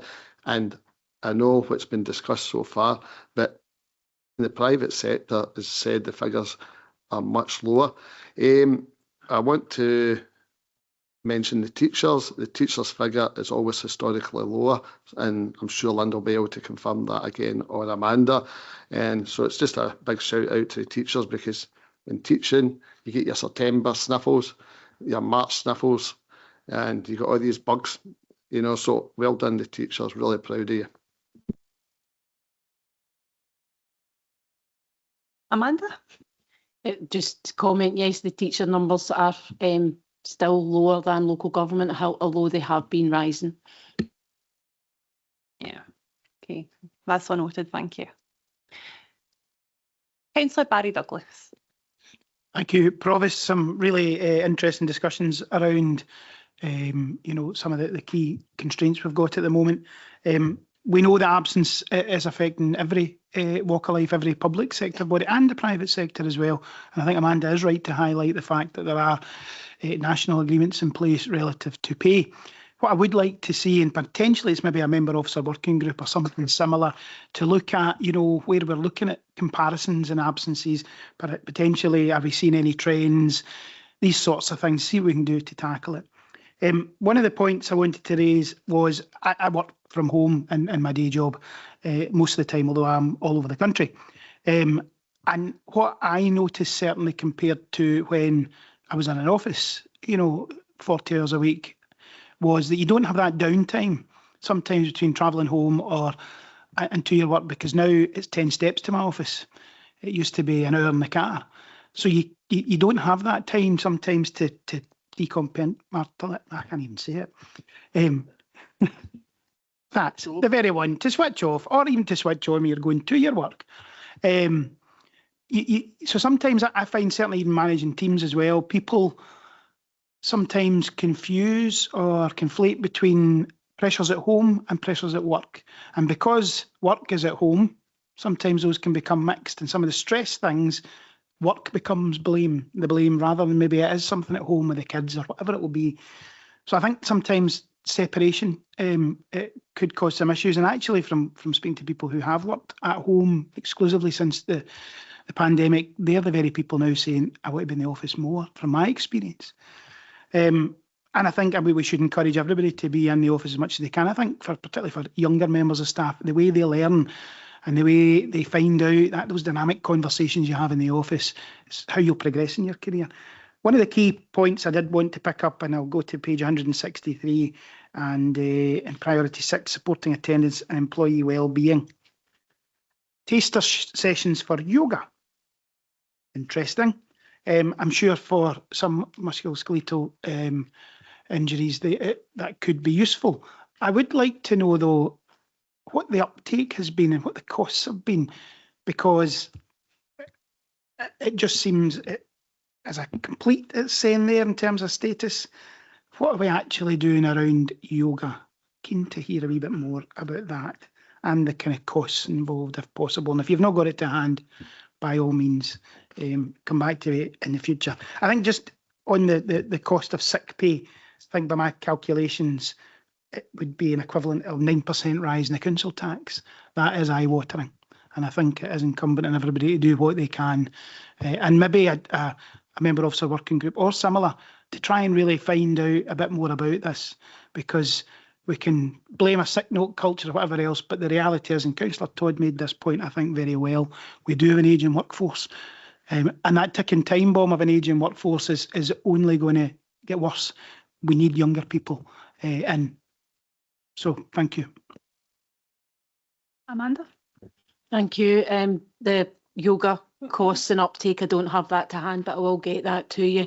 And just to note, the next Central JCC, we've put a discussion topic on about the ageing workforce and succession planning to the link to, so that's already on the agenda. Yeah, that okay? Thank you. Councillor Stephen Cannon. Thanks, Provost, and thanks for the report. Just it was a really comment about Councillor Cogley's comments on comparison with private sector, and I've heard it mentioned often. I think we just have to be a little bit careful in making those comparisons, because, and I'm not expecting Councillor Cogley to actually have the data, but staff turnover is more expensive than absences. So my point really is that if you're making comparisons, it's very, very dangerous to compare statistics in isolation. You have to look at a lot of other factors before making comparisons. So I think if we're making comparisons to, and I'm cognizant of all the comments that have been made, and I think it's very important we get absences down, not least of all because that means the health of our employees are actually improving if absences are down. So that's very important, more important. But I think my comment is really just we need to be very careful when making private sector comparisons. Thanks, Councillor Cannon. Councillor David Richardson. It's interesting, Councillor Cannon just made the point there. It's difficult to compare with the private sector, because that's just what I'm going to do actually. Make a comparison with my experiences in the private sector. In the run up to the financial crash, I managed a mortgage underwriting department, and applications were flying in to the point where staff were having to stay on till, well, I was working till 10 p.m. most nights and getting back to Kilmarnock at, just before midnight, and my kids didn't see a lot of me. But the team I was managing at that time, and I'm going to sort of maybe compare this to, let's just say we always hear at GNS about we can't recruit to fill all the places in care in the home and the health and social care side of things. So what happens is, if you're asking people to, there are people who will go off sick from time to time, and then they'll go off sick for 6 months, they'll come back for a couple of days, and then they'll go off sick for another 6 months. There are always people out there who play the system. But then you've got a whole raft of good workers, both in the private sector and in the public sector, where if you ask those people to continually work at 110%, 120% of capacity, and let's face it, if we've got departments where we can't fill all the places, we're asking people probably to make more appointments than they should be making each day so that we provide the service. So you're asking folk to run faster. And if you continually ask those people to run faster, eventually they're going to break down. And that's my worry about what's happening here. I think we might have good workers who have just been asked to run fast for too long. So that happens in, I've seen that in the private sector, and I think that's what might be starting to happen here in the public sector, because folk just can't keep going, at maximum capacity or above maximum capacity forever and ever. Eventually they break down. So I'm just concerned. And that Councillor, I was going to say Barry there, but I meant to say Councillor Douglas there. So Councillor Douglas made a really, really good point. I think this is where Councillor Douglas was talking about delving deeper. I think that's where we need to have the deeper delve to find out the reasons why these figures are so bad. And my hunch is it's not just because we will have some folk that are playing the system, but there'll also be good workers out there that I think maybe have just reached breaking point. Thank you, Councillor Richardson. Yeah, Amanda? We will be due early in the new year to bring a paper back to Cabinet for an update and the work that's been getting done in the background, as well as a policy review. So maybe that will give some of the answers for members that are looking for. Yep, we look forward to that, Amanda. Thank you. Councillor Sally Cogley online. Thank you. And just a comment on some of the comments that have just been raised, and I completely endorse Councillor Richardson's comments that people covering for absence do eventually run out of steam, and I think that is reflected in some of our absence figures. Just to add, as far as the private sector is concerned, and the concerns about comparing data unless you've got the full data picture. The business that I was considering and had been reflecting on, I know they don't have a labour turnover problem. So Councillor Ingram, just in response to that, or was it Councillor Canning? I'm not quite sure. Anyway, that is not an additional problem that business experiences. Thank you. Thank you, Councillor Cogley, for that. I'm just trying to read my own writing, sorry. Councillor James Adams. Thank you, and indeed thanks very much for the report. It was a very compelling piece of work, and the one piece that stood out for me, and indeed many others, was that jump of 46% to £7.245 million. And as Councillor Douglas highlights, an 8%, that's a council tax equivalency of 8%, absolutely eye-watering. But rather than focus on that, I'd like to focus on some of the good points. Councillor Cogley jumped in and highlighted benchmarking, which is absolutely valid, and Councillor Canning came in and highlighted again a point about comparing like with like. Well, Councillor Linton chairs the Galleon Centre, or indeed did chair the Galleon Centre Leisure Trust.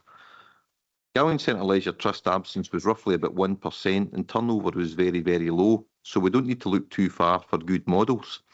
And the Galleon Centre staff be first to say that they probably don't get paid the most. So that'd be a nice concept to look at that. In terms of the council, working for the council, home working was welcomed initially, but came under a bit of flack from many people. And in terms of, and I don't know, Councillor Todd and Councillor Richardson have highlighted COVID. I'm not a medical expert and I don't have those figures, but I do know that people suffered from mental health issues working at home. I don't know if that's been factored or not. But the Leisure Trust took great steps to try and promote well-being and fitness. We do have an ageing workforce, everybody does. But the Leisure Trust had taken great steps to try and make sport more accessible and more affordable. We've got one of the cheapest golf courses anywhere in Scotland that's available for council employees, and indeed gym membership at one point was £5 a month. So I think we should encourage that sort of promotion of health and well-being, not just because it gets you physically fitter, but the mental fitness by mixing with other people. So I think while it's easy to highlight the bad points, we've got some great things that perhaps weren't mentioned in the report, like the link with the Leisure Trust. Thank you. That's fine, thank you.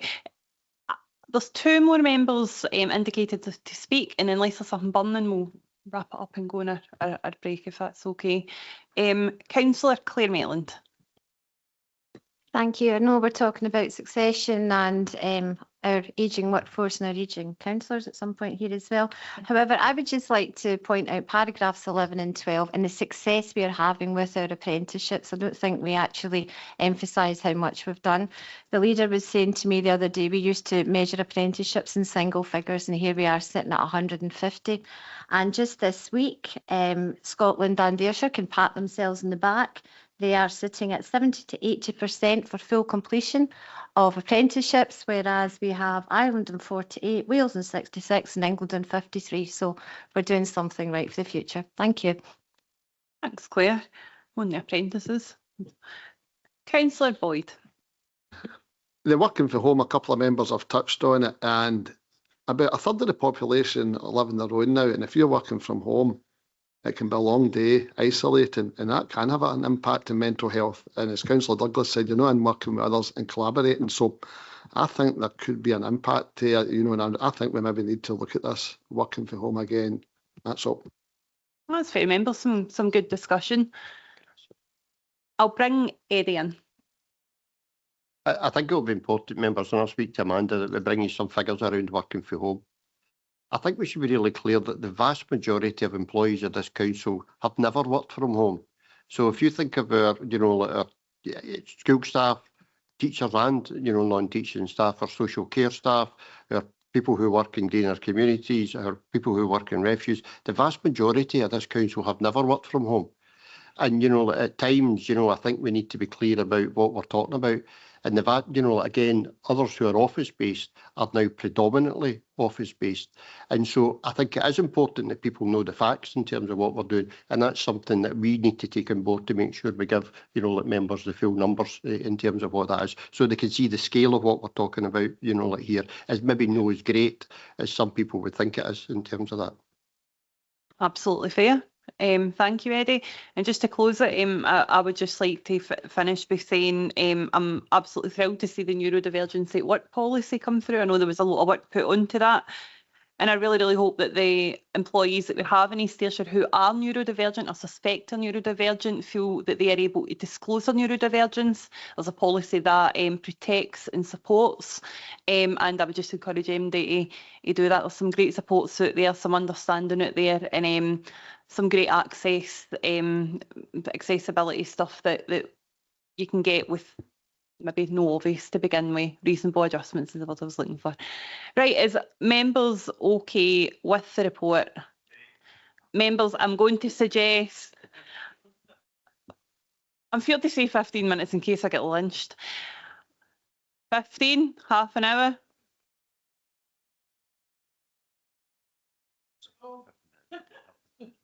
$30 minutes. Okay, 15, I can't. 30 minutes, 10 to, thank you.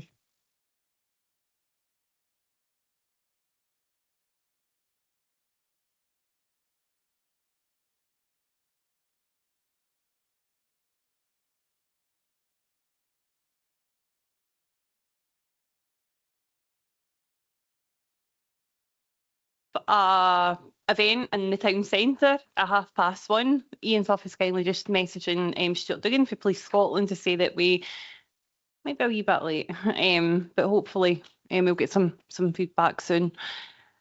Members, if it's okay with yourselves, through the leader, we've had a suggestion to bring forward agenda item 8 before agenda item 7. Is that okay with council if we do that? Yeah, that's absolutely fine. Diana, is that okay? Fine. Okay. Right, members, so agenda item number 8 is the regeneration of Kilmarnock and the role of the Kilmarnock Strategic Group. And I'll bring Karen Purvis in to speak to the report. Thanks, Karen. Thank you, Provost, and good afternoon, members. The purpose of this report is to provide an update on the progress made towards the submission of the Plan for Neighbourhoods for Kilmarnock, to set out how this plan integrates with the work of the Kilmarnock Task Force and the Kilmarnock Strategic Group, and to recommend future arrangements for the membership and remits of this group. So essentially, this is a paper about governance arrangements. The background is set out in paragraphs 3 to 9, with paragraph 3 setting out the arrangements of the Kilmarnock Strategic Group, 4 to 6 setting out the arrangements and timelines for the Kilmarnock Neighbourhood Board, and paragraphs 7 to 9 describing the new internal officer Kilmarnock Task Force, which was convened by the Deputy Chief Executive and the Chief Planning Officer to advance the regeneration of Kilmarnock. As set out in paragraph 10, the 3 Kilmarnock groups continue to work on projects to regenerate Kilmarnock and feed into each other via overlapping membership. However, there is an opportunity to redefine the roles, remits and relationships of and between the groups. Paragraphs 11 and 12 set out the arrangements for the Kilmarnock Neighbourhood Board, which has a membership which is largely prescribed by UK Government. The remit of the Neighbourhood Board is to generate a vision for the future of Kilmarnock and set out a pathway to deliver that over the course of the 10-year programme and beyond through a regeneration plan due to be submitted to the UK Government by the end of November. The current remit and composition of the Kilmarnock Strategic Group is set out in paragraphs 13 and 14. In terms of future arrangements for the Kilmarnock Strategic Group to take account of the emergence of the Neighbourhood Board and to align the activities of the two bodies to ensure a clear line of sight, it is proposed that the group become an internal group, allowing full elected member representation from the 4 multi-member wards which cover Kilmarnock, alongside officer support. In its proposed revised state, non-council membership of the group will cease, with the non-local authority members of the current strategic group either being members of the neighbourhood board or aligned with task force activity. The proposed remit of the group is set out in Appendix 1. The task force will operate as an engine room for the strategic group, ensuring work is progressed and delivered, and will provide links to the neighbourhood board through its membership and relationships. In order to progress this work, it is proposed that changes are made to the existing arrangements with the task force. It is proposed that the task force is reorganised with external representatives invited onto the group from the neighbourhood board, businesses, the development industry, the third sector and communities, and the proposed remit of the task force is set out in Appendix 2. The implications from this report are set out in paragraphs 20 to 25 and the recommendations are at paragraph 2. Notably, recommendation 2 requests Council agree the proposals to change the composition of the Kilmarnock Strategic Group to an internal group with all elected members from wards 2 to 5 invited onto the group. I'm happy to take any questions. Thank you, Provost. Thank you, Karen. Councillor Graham Boyd. Thank you, Provost, and I did say I'd wait to item 8. So, thanks, Karen, for the presentation. At last, we have a master plan to consider, or we're going for a master plan to consider a strategic approach to regeneration of Kilmarnock Town Centre. I would also like to thank the Chief Planner, Deputy Chief Executive, along with the Leisure Trust Chief Officer, and of course, the Neighbourhood Board for taking the bull by the horns regarding Kilmarnock Town Centre. Retail is in decline, it's well rehearsed, and we should be planning accordingly. But many of the issues facing us are self-inflicted. The town centre isn't clean. The town centre feels unsafe to many. The town centre has had numerous expensive public consultations that failed to deliver. The town centre has poor accessibility for pedestrians and especially cars regarding parking. The town centre main shopping street is blighted, and with M&S, they'll be left with huge empty box units, giving an increasing air of neglect. A press release regards this M&S was released on Monday, and the council leader stated, Kilmarnock, like many town centres, is facing some considerable challenges as a retail destination. I would like to challenge, like many town centres, it's a well-rehearsed weak excuse. Look at Prestwick, a bit further afield than Barton, for example. It's not the same there. East Kilbride, Falkirk, Dumbarton, Greenup, Paisley, Kirkcaldy, Hamilton. All similar sized towns. Looks like they've got a strategic plan already in place. Demolishing or planning to demolish their dated, obsolete malls. Alas, we didn't take the chance to purchase our mall in the prime location in the town centre, therefore reducing our influence on its future. So, why are we lagging behind? The administration began in 2007, started with great intent, great guns. Regards Kilmarnock's regeneration, it was very impressive. I enjoyed reading all the news items and seeing the difference. But then it became bogged down and adrift in the last 10 years, asleep at the wheel. We don't have a cabinet spokesperson specifically for regeneration, and that would include across all the communities. Indeed, it's not mentioned in any cabinet post titles. Regeneration of Kilmarnock went from being a priority in 2007 to having lip service paid to it. As said, senior officers aforementioned are now taking on these challenges head on. But where's the lead from administration, who are supposed to set the strategy for officers to follow? Instead, empowerment became the buzzwords. Let the people lead Kilmarnock's regeneration. Celebrate Kilmarnock was born amid great optimism. It soon became bogged down with expensive, long drawn-out, unfulfilled projects such as St Margaret's Square and the White Tile Building. Empowerment. The townspeople became increasingly disillusioned and the volunteers simply walked away. This has never been addressed. File under failure and no accountability. Attempts at regeneration are bitty, disconnected and reactionary. Yes, the murals are lovely. New shop signs are great, but does the Kilmarnock Strategic Group quick wins, suggesting that funding is allocated to bowling clubs for their facilities? That's not exactly town centre regeneration. for master planning. Meaningful town centre regeneration requires a master plan, connected projects addressing the challenges of the multi-storey site, a main shopping street not fit for modern purpose, and a one-way system that chokes the town centre, the concrete collar. It is the number one issue with the people of Kilmarnock, and it will be a key issue in the local election in 18 months' time for all Kilmarnock wards. I don't understand the bittersweet comment Councillor Douglas brought it up regards M&S. It's bizarre. There's nothing sweet about this. In fact, it's going to be devastating. Finally, I back the paper and will continue to work with all volunteers, officers, councillors who have the interests of our town centre at heart. Thank you. Thank you. I have two people indicating to speak. Councillor Barry Douglas. Thank you, Provost. The reality is we can't change the past.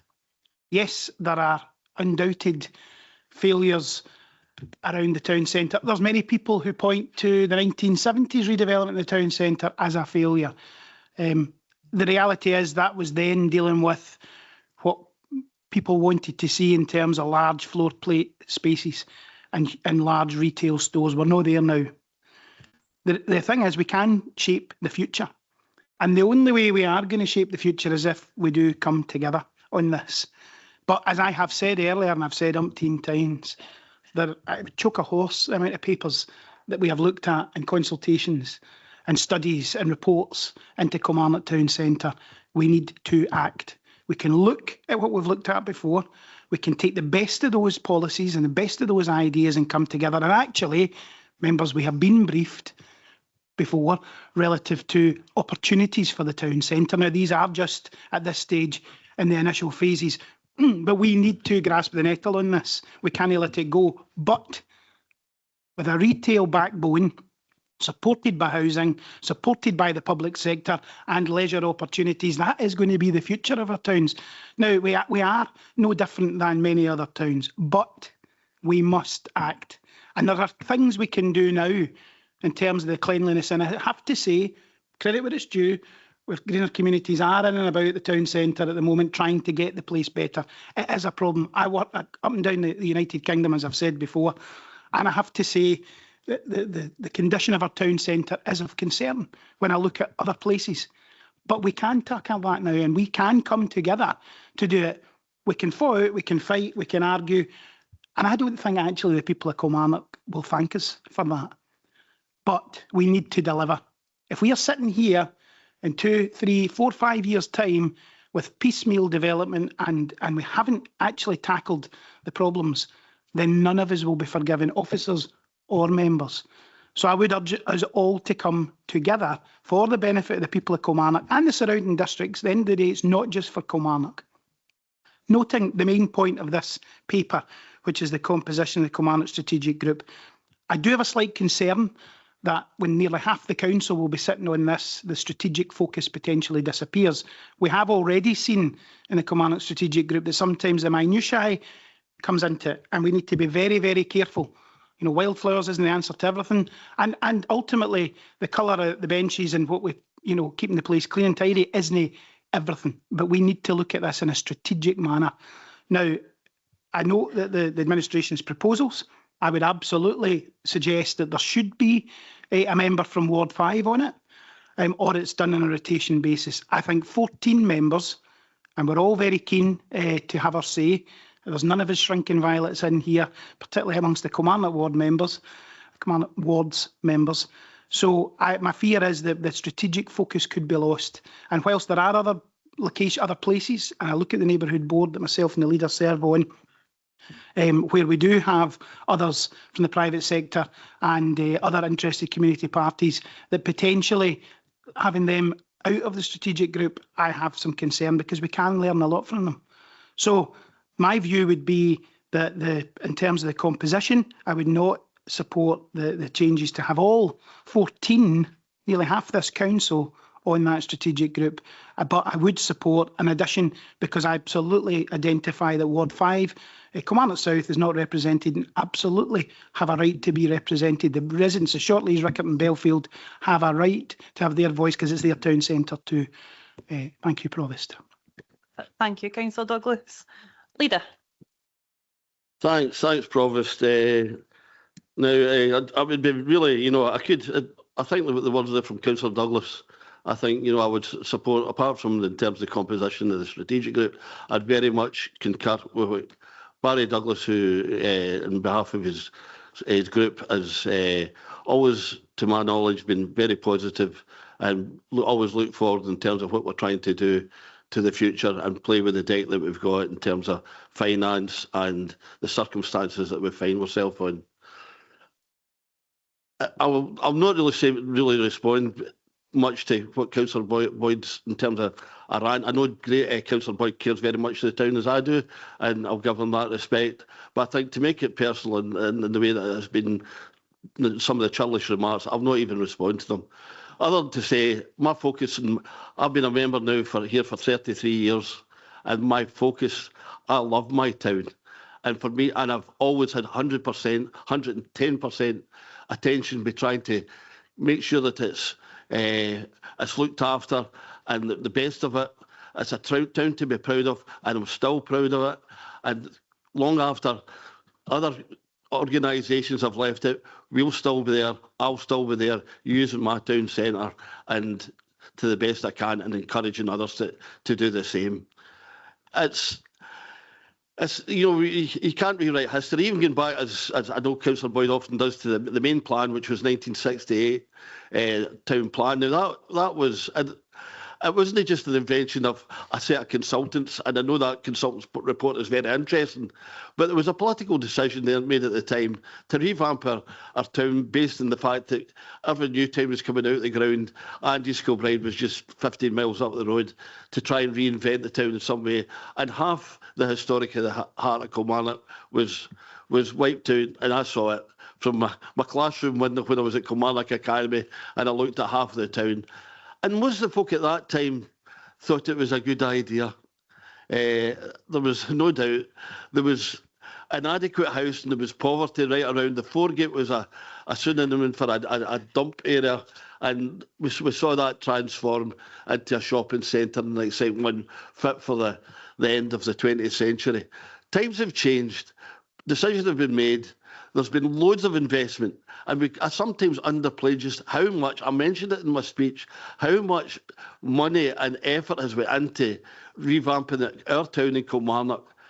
Look at the Johnny Walker bond. It lay empty for about 20 odd years, back working as office space and protected for the next 100. The Opera House that just lay as a ruin for 25 years and working together, that building is now a building to be proud of, as is the whole of the red sandstone avenue that down Glenfinnan Street, as is most of Bank Street and most of the occupiers and owners that took up the cards grant schemes and schemes 1 and 2. Following that, a lot of work's been done. Just recently, I mean, we had the John Dickey Street and John North and John Dickey Street South. That quite easily could have just lay empty with boarded up windows. But we acted fast. And the Leisure Trust have now moved in and are occupying it. Private individuals and overspill from the core space that's in the top of the Portland Gate are moving from the Ingram Business Centre and core space and moving into John Dickey Street North and the White Tell building, which has remained empty for a decade. So we've not been sitting on our hands doing nothing. There's been plenty going on. Celebrate Kilmarnock. I feel a wee bit disappointed in terms of loads of great ideas, loads of great volunteers that gave up their time to do something and put something back in their town. Unfortunately, for different set of circumstances, that folded. But I'm optimistic that we've still got people out there in our town, my town, that will give up their time and space to put something back in the town, as we know that many people are. So I look forward It's a challenge. My God, it's a challenge when we get after the fire at King Street and the closure of Marks and Spencer's. And my remarks, in terms of what Marks and Spencer's business plan, and I'm not talking specifically about Kilmarnock, but UK and Scotland-wide, there's been a movement for some time to move to out-of-town retail parts and to concentrate more on food. That's like many other businesses up and down the UK. To single out it just because it's specific circumstances in Kilmarnock is a disservice to the people of Kilmarnock and to the businesses in Kilmarnock. The bittersweet comment that was been made. The one thing that we hope, there's 71 people employed full time, and there's part-time workers there too, employed by Marks and Spencer's. One of the things that we must make sure that they continue to, I'm watching what I'm saying because it could be a planning application, but one thing we must do is protect jobs wherever they become threatened. And I think that's what these comments were made in relation to. We want to protect jobs and services as much as we can in our town. And I'll not stray into anything that could be said in planning in terms of plan times. We've got opportunities now with investment that we're seeing, potential to move the Galleon, the £28 million that's going into Grand Home Palace Theatre, new businesses that are popping up, old businesses that are coming back. I mentioned the pubs. Folk wrote them off, thought they were, they weren't going to come back. The player Brass and Granite, Howard Arms, which in this last 6 months, 4 pubs have, Cape Park, the Tavern, the oldest pub in Kilmarnock, have reopened its doors. That's great to see, and that's all part of the historic culture that we're very, very proud of. I look forward. I'm not going to look back and look for recriminations or anything. I look forward to the future, to work with the people in my town to deliver something that's good, that can help health and well-being, tackle social isolation, and be something that we can be proud of and leave a legacy for my children and their children. That's what my priority is, and it's never been wavered in the 33 years that I've represented a town centre ward. Thank you, Provost. Thank you, Leader. Councillor Boyd, do you want to, before you come in, do you want to come in now or do you want to come back at the end? Right, but if you're coming in now, and it's the same for any member, no just direct responses to every single, okay, that's fine. Yeah, Councillor Boyd. Okay, thanks, but I do have to say, it's not a personal rant. The administration have to accept this is politics. We have to be able to challenge, and sometimes there's not enough challenge. You get it in Holyrood and we get it in Westminster. To say that as a personal rant, I'm speaking to the people in the town. Councillor Sangster and I met with the Bank Street traders, desperate for help with regeneration. I talked to the Foregate traders, the London Road traders. It's the same issues. They feel there's no direction. I'm in this town as well. I speak to the people of the town. I'm through that bus station nearly every Friday night. I see the issues. The public will speak in the next election about this because we do have to highlight them, and I'm positive going forward. But in the last 10 years, there has been a slippage, and to be accused of being disrespectful is all wrong. I'm perfectly entitled to bring that up. Watch what happens at Holyrood. Watch what happens in Westminster. Are we not supposed to challenge in here and bring up adequate points?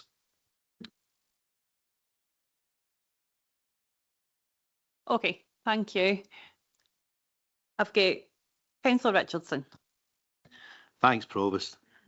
I've listened intently there to Councillor Reid, Councillor Douglas, Councillor Boyd. Each of the three made really good points. I think we're actually at the stage where we're back in 1968. But, I don't have a time machine, but we are back in 1968. We've reached that point where the town needs a major revamp. Now, what we have to be careful of is, everybody will be bored with this because I always come in the finance side of things. The problem with Kilmarnock that we have today is that was centrally or Scottish Government funded, and halfway through the whole project, the money just ran out. So what Kilmarnock was left with was a half-baked, half of the plan. It was never really, the full plan wasn't carried through. And some will say that was a bit of a relief because most of John Finney Street and some nice buildings were saved that would have went.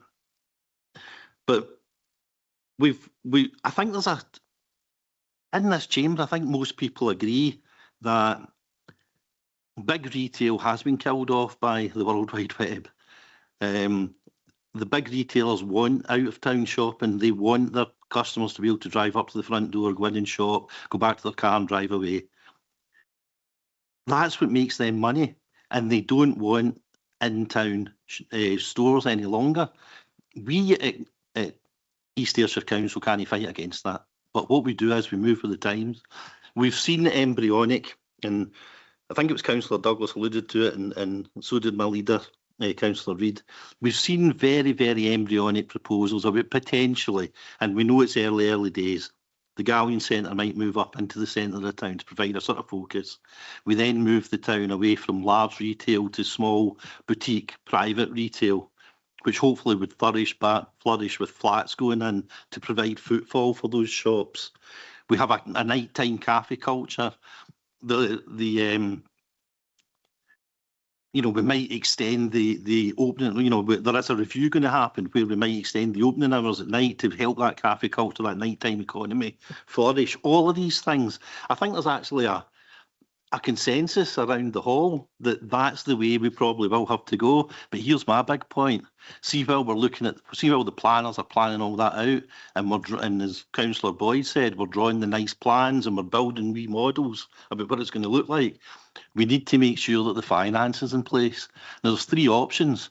It could come from central government, or it could come from Westminster, it could come from the Scottish Government. That's very, very unlikely.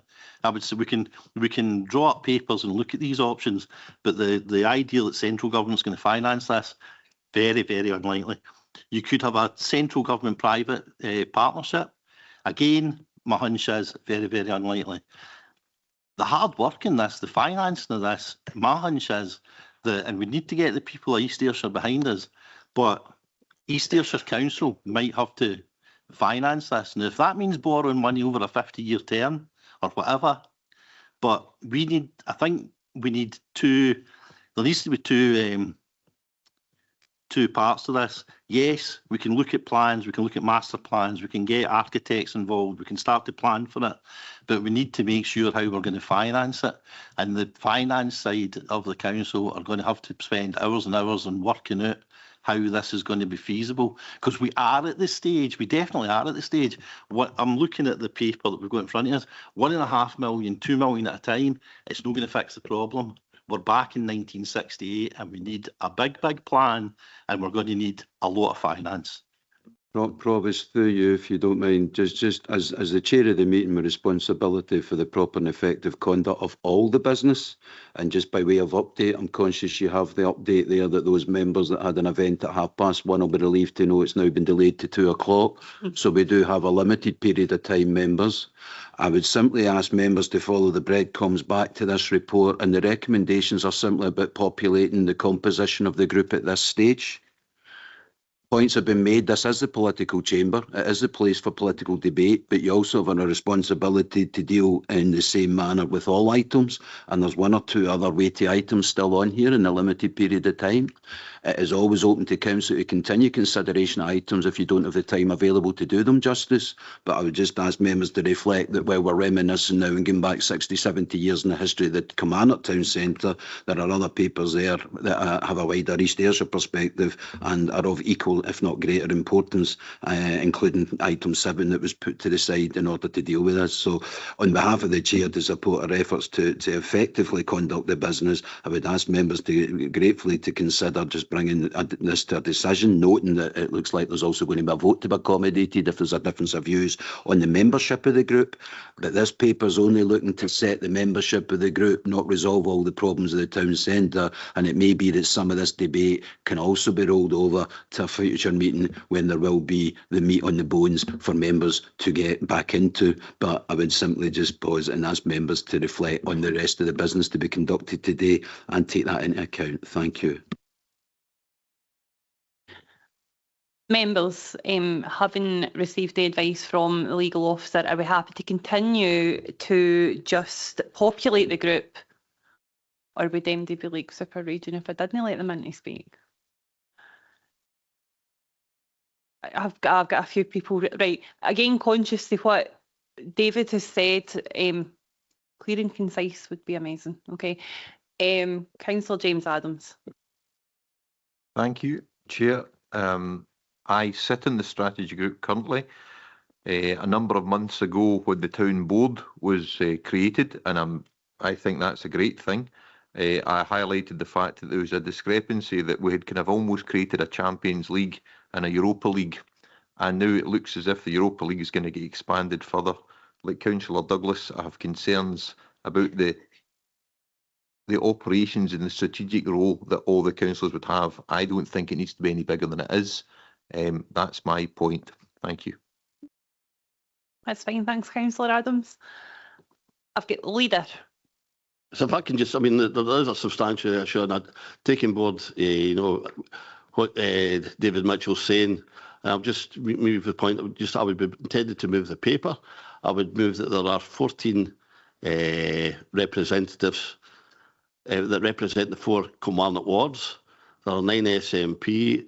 There are 3 Labour and 1 Conservative and 1 Independent. And the current arrangements neither includes all the wards or reflects the balance of the membership in terms of Kilmarnock. I think we heard today from everyone, and I'll include everyone, that people are very emotive in terms of particular Kilmarnock members, and I don't think that any one of the 14 have any less of a say in what goes on, and I think it would be more democratic that we actually meet, and with, as members said, the kind of urgent issues that we need to deal with the town centres, make us more equipped to go on, listen to others and move on to the future and include all 14 members. Thank you. Okay, members, thank you. Members, I'm just going to go to the decision to populate. First of all, and then the question would be, I think, and there's a hand up suggesting the answer will be yes, whether there's any alternative proposal. Yep. Provost, thank you. And I hear what the leader has to say, but on the basis of that and expanding democracy, then will we just have full council committees for absolutely everything? Have the whole 32 is there because that's democratic.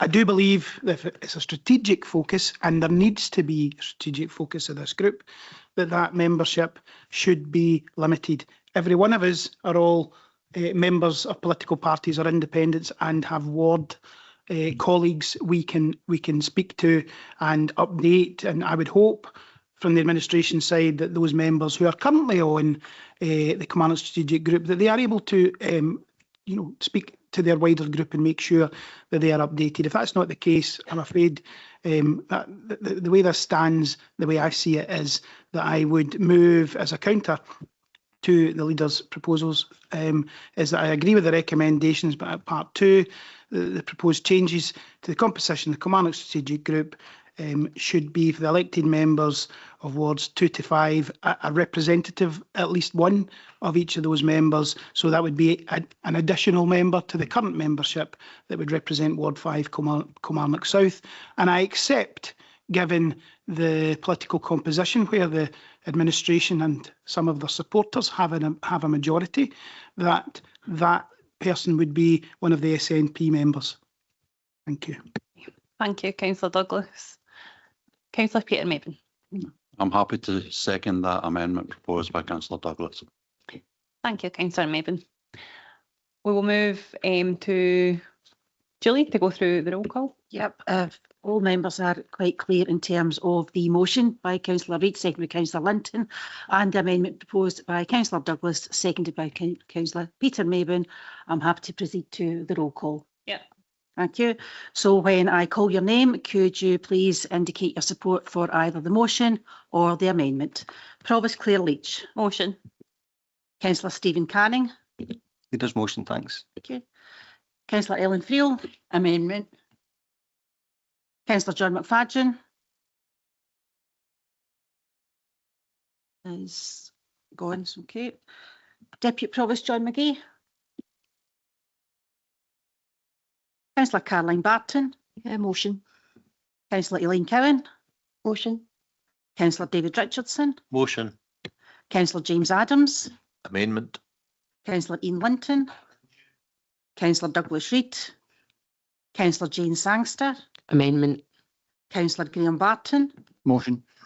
Councillor Graham Boyd. The amendment. Councillor Barry Douglas. Amendment, Julie. Councillor Neil Ingram. Motion. Councillor Peter Mayburn. Amendment, please. Councillor Claire Maitland. Motion. Councillor Jim Todd. Motion. Councillor Beverly Clark.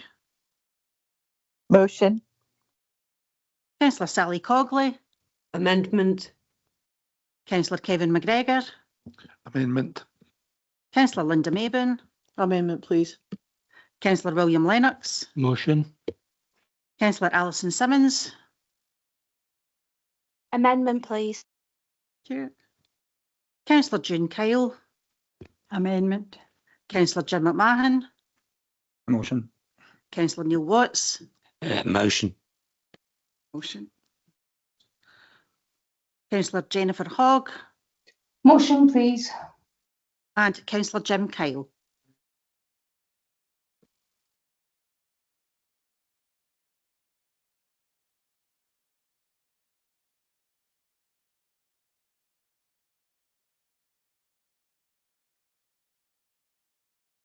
Thank you, members. The motion is carried by 16 votes to 12. Thank you. Thank you, Julie, and thank you, members. Members, because we had skipped ahead to this, could we please revert back to agenda item 7, which is the Children and Young People's Annual Report, which is pages 166 to 250 in your papers. As previously indicated, the event that was meant to be happening at 1:30 in the town centre has been moved till 2. So we're cool now, okay. And I'll pass over to Sina to take us through the Young People's Annual Report. Thank you, Sina. Okay, thank you, Provost. This annual report and the annual report for Children and Young People's Service Plan is a statutory requirement outlined in the Children and Young People Scotland Act. So it requires each of our local authorities and joint health boards to produce a report to look at the extent in which our children and young people services have been delivered in line with the plan that was created here. This is the 23-26 plan for our children and young people. So the plan very clearly sat within our vision for children and young people, East Ayrshire vision, and the priorities were agreed by the data that we had and by the voice of children and young people and families. There are 5 priorities that you can see are completed in that. And the first priority is voice, because we're really clear that our children's voice needs to be loud and clear across all service delivery and design within East Ayrshire. The second priority was childhood poverty, to look at how we're working collaboratively to reduce the impact of social and economic poverty on our children. And the actual Children and Young People's Poverty Action Plan sits within priority 2 of this work stream. Our children and young people feeling safe was priority 3. Best start in life was priority 4, and the mental health and wellbeing was our priority 5 work stream within this children's service plan. I think if Pauline already chatted about a couple of the highlights that's recorded within the council's strategic update, but looking at the partnership working successes was a highlight. So we had a review of children's service leadership last year. So this year we've seen some of the implementation moving and transitioning from the Children and Young People Strategic Partnership to the Integrated Children's Services groups. So that's been a significant step forward, ensuring the wellbeing of our children and young people in East Ayrshire are better supported by adopting a more integrated and outcome-focused approach. The Integrated Children's Services Partnership has the potential to transform service delivery and create lasting positive impacts for our children, our infants, children and young people. We've also looked at a new governance structure. So as I mentioned, it was the creation of the Executive Leadership Group that's chaired by our Chief Exec, and a group that sits below that, and the Integrated Children's Services Group, who we have 26 partners from across children's services in East Ayrshire coming together with a desire to work and make really positive changes and service developments for our children and young people. One of the other areas of that service review was looking at data, and that we could use our data in a much more proactive way than we have been doing. So this year's seen the creation of a resource and a person who's able to come in and complete a strategic needs assessment for children and family services across East Ayrshire. So that will give us a real great opportunity to look at what the data is telling us of the issues that are impacting on our children and young people, and probably look at that locality element as well. So what does it feel like for a child being brought up in Muirkirk compared to Stewarton, etc. So we've got much more robust data to allow us to look at where we actually challenge our funding and our money opportunities into to improve outcomes for our children. Significant steps have taken place to ensure the wealth of our children, and looking at integrated budgets and adapting a more integrated and outcome focused approach is again going to support the potential to transform our children's services. Throughout the completion of this report, it was really evident from practitioners and families and children's voice round about that place-based locality working. And we did set off really well with our HEART model, which was based around principles of locality and based place working. But as a result of COVID, which has had a significant impact on the service delivery, and as many have mentioned throughout today, it slowed down. So the principles of HEART are very much embedded in many of our practitioners and our children's thoughts and aspirations as to how good children's services would look like moving forward. We've had real early intervention and prevention fund has really supported children, looking at the support provided to our children and young people with additional support needs, and how we can look at a summer programme that's much more bespoke and meaningful to our children and young people affected by additional support needs. Looking at the language and communication challenges, someone mentioned earlier about the increased rate of developmental concerns, and that's been recognised from the members, but also from services across our children's partnerships. And we now have funding to support a process that will begin from an antenatal perspective and look towards improving the language communication skills of our children. Childhood poverty, again, has been an area that we've continued to address. Pauline mentioned the Fairer Futures, but this time in this year within the council, we've had an opportunity as an integrated children's services group, because of the support we've had from council and other funds, to actually look at this group of practitioners agreeing the spend of the Whole Family Wellbeing Fund, which has a main impact on reducing poverty across our children. So we've just utilised a place-based investment programme to look at that, and people will see the results of that in the next couple of weeks. Pauline mentioned the children's inspection, and we had a really robust improvement plan, which is Appendix 2 within the paper, and the first report from that improvement plan will be out next week, so that people are able to see the progress that we've made across children's services in regards to that. If we look at the report from pages 181 onwards, it sets out a progress across the delivery of priority areas, as well as the performance framework, which sits in Appendix 1.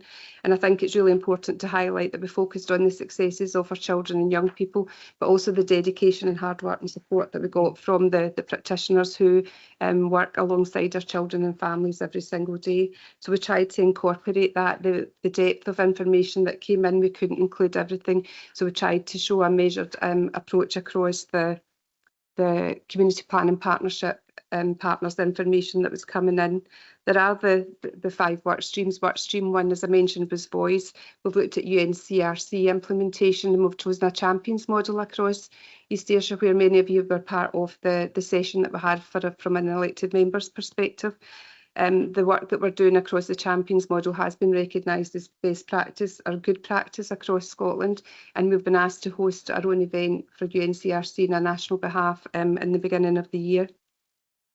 And the other area of the work from the UNC that's been recognised nationally is the work that Housing have been doing to support the implementation of UNCRC through policy practice and absolute everyday practice. Work stream 2, I mentioned the Childhood Poverty Action Plan, and we're looking at how we improve that. We didn't have a work stream lead to start with, we now have. So you can see the depth of work that's happening across all our partners. Keeping Safe work stream, there's been real focus on implementation of signs of safety and healing and family group decision making. So we're looking forward to the journey and the improvement that will make to children's lives moving forward. The Keeping Safe and the Best Start work stream, we've tried to start from a real antenatal perspective and show you the breadth and depth of work that's happening right from before children are even born within East Ayrshire, because we know the children and families that are more likely to require extra support very, very early on. So we need to be much more proactive in how we deliver those services. And the last work stream, Mental Health and Wellbeing, highlighted the depth again of support for our children and young people, from electronic versions to very early interventions, help and support from schools, from school nurses, but also the use of CUTH in our electronic system, where we're finding an increase of young men starting to use it as well, which was a challenge before. Also within that work stream, you'll note the Neurodevelopmental Programme Board, which is chaired by Linda, and there's been a lot of work and progress within that area as well. Moving forward in our next steps, it's really just, this is the last year of our children's plan, so the creation and development of a new plan will be done in partnership with our children, young people and families, and it's due to be produced by June 26. We'll be reporting on our UNCRC, and that's everyone's business across the council, from elected members to all services, to look at how we're ensuring the voice of children and young people is embedded across East Ayrshire. We'll get a strategic needs assessment completed, and that will give us all a very clear vision on what the need of our children and young people are across East. Looking at our child poverty agenda and how we can work better to support the children and young people in our localities.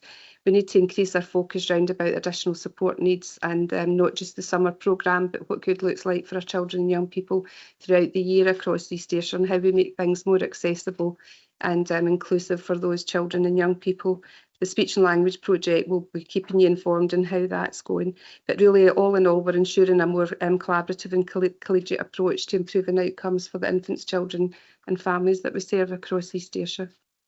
So thank you. The recommendations, as you can see, is celebrate the achievements of our children and our staff, the scale and breadth of the work that's been delivered every day, and the progress that's been made in relation to the priority areas, and happy to take any questions. Saina, as always, your passion, enthusiasm and knowledge in children's services is nothing short of outstanding, and it really comes through in your paper. So a great piece, thank you. Got a couple of people already indicating to speak, starting with Leader. Thanks. No, I think we should pay absolute attention to what the Solicitor of the Council was telling us earlier on. You know, we've got a suite of papers here. And, you know, the previous item where it was highly charged and highly emotive, what we have here in front of it is something that, you know, that we've worked collectively on. I think we spoke in last year's budget. I think a golden thread that came through, not just last year's budget, but the budget before, was dealing with this child poverty. You know, away from town centres, away from everything, behind closed doors, kids in East Ayrshire, to see, you know, 23% are going to their beds hungry and living in poverty, and it's just something that should be absolutely right up there in terms of what we're tackling. And hopefully sign this paper and the work that we've done collaboratively will have an impact. And it's pleasing to see, albeit small, 4.3%, but there's a number of people in there, there's a number of children that have benefited already from some of our interventions. Now, we know that we don't work alone, we require national government to work with us as well, but we've had some impact on this. Just mentioned, you know, from speech and language to school meals and other interventions, single payments that we've been able to help families with. This should absolutely concentrate our minds, and it's maybe not the kind of thing that folk will be talking about in social media, but it's part of our daily work here to make sure that no one in East Ayrshire goes to their bed hungry. So I would move the paper and congratulate Saina on the hard and her team and Linda, no, the team, for all their hard work. Thanks. Thank you, Leader. Absolutely. Councillor Jane Sangster. Yeah, thank you, Provost. And I would just like to echo the sentiments of our leader there. Absolutely. I also echo the sentiments of you, Provost, and what you've said there about Saina. I think she's doing a fantastic job, so thank you. I've got, I think, 3 questions. I think would I just ask one at a time and get an answer and then ask the next one? Is that okay, Provost? Yeah, whatever works for you is absolutely fine. Okay, no worries. So my first question is around page 177, the ASN summer provision. I think everybody in this chamber knows my passion around this. I'm just wondering if we can drill down a wee bit more, Sign, on how that's going, how the families are responding, how you're working with them. I'm not somebody that wants to digress to the past, but the fact is that, you know, pre-COVID, the summer provision was an excellent provision. You know, the children were getting 3-4 days a week over 4 weeks. I know that's now not the case. There's a lot less days available. I think, realistically speaking, is that going to improve any? What are the reasons for the fact that they're not getting as many days? Is it down to staffing and that sort of thing? So if I could just get a wee bit more information around that, Signer, that would be great. Thank you. You, Provost. Thank you for your question, Councillor Sangster. And you're right, so we moved to a very quick implementation of a summer programme this year following changes in how that programme is going to be delivered. I think we aim to have 4 sessions, 1 session a week over 4 weeks for our children and young people who are impacted by complex needs and additional support needs.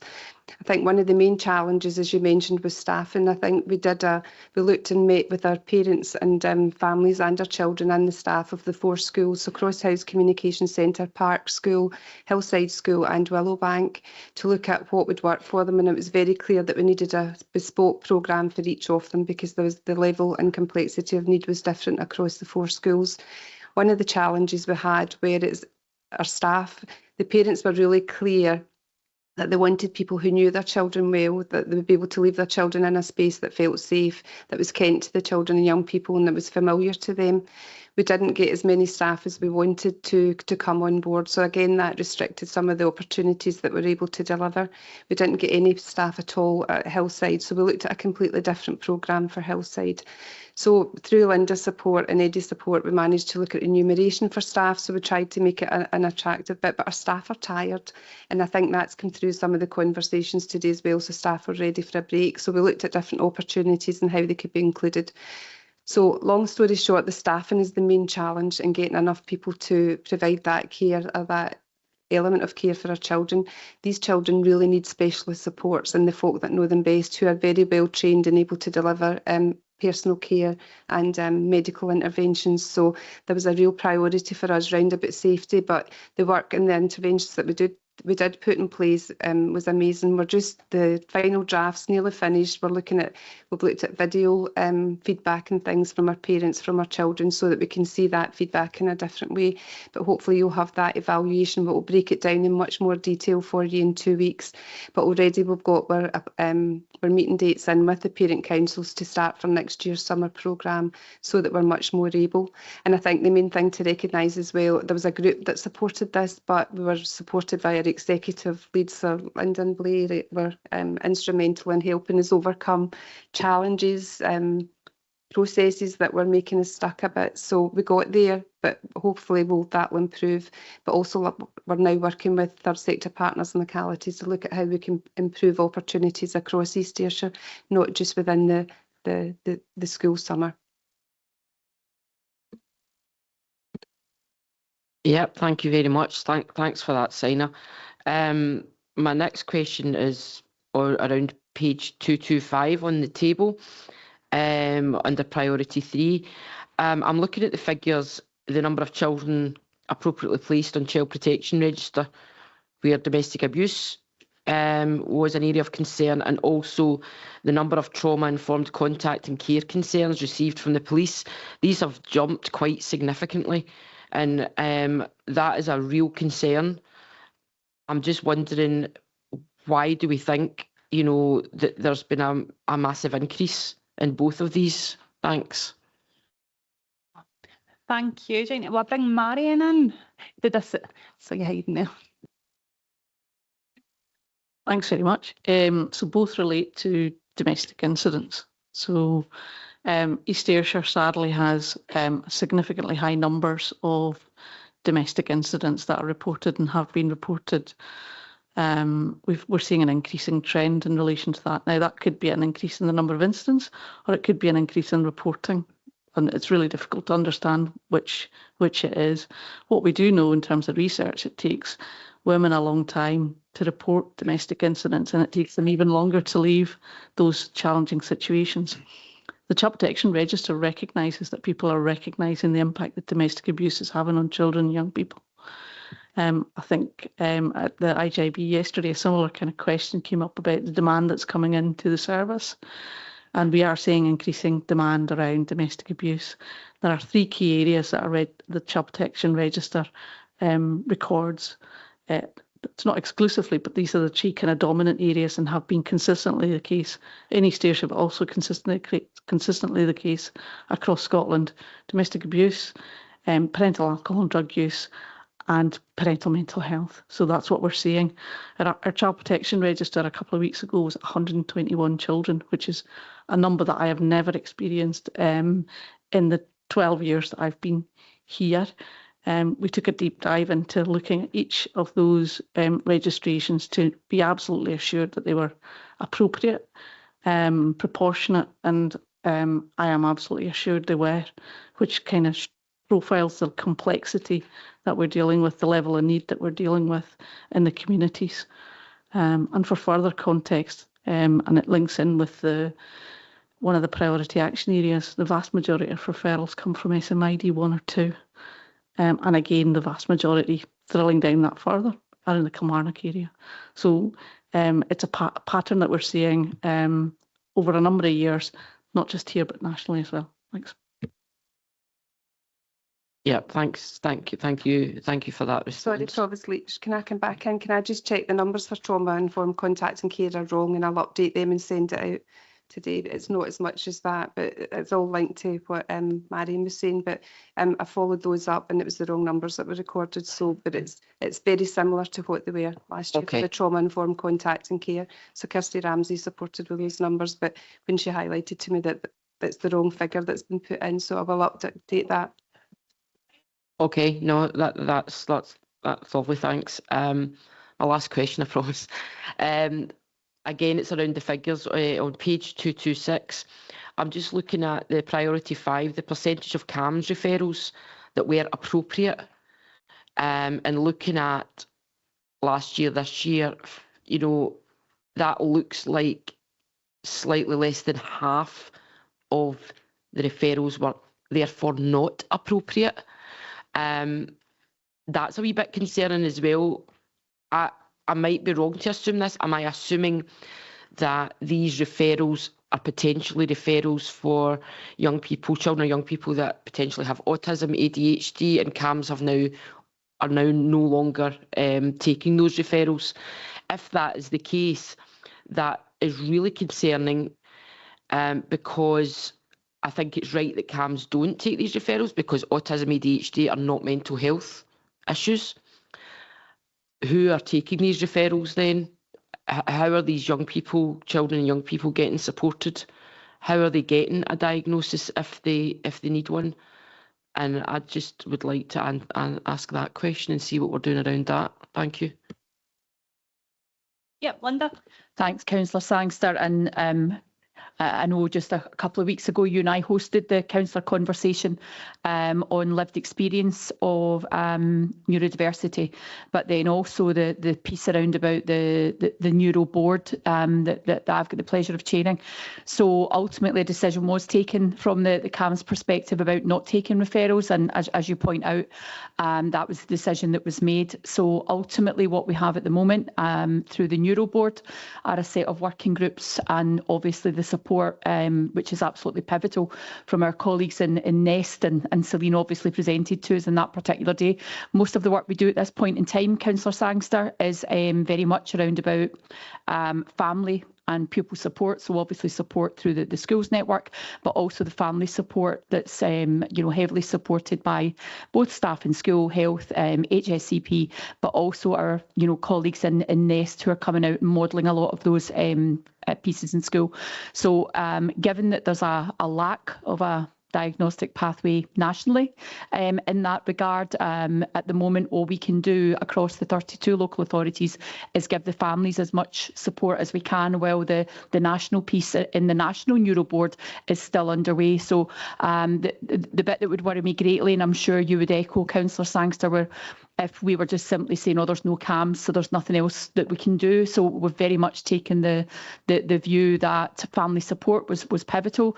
The training and engagement of staff around about neurodiversity was also pivotal, and I'm really grateful to the support of yourself and all the members in the chamber who came along to the councillor conversation to hear about what we can do at this point in time, given the piece that previously it would have been a referral through to CAMHS, but they're now taking referrals on a coexistent model. So that's the position at the moment. Councillor Sangster, I think it's a really important point that you make in that regard.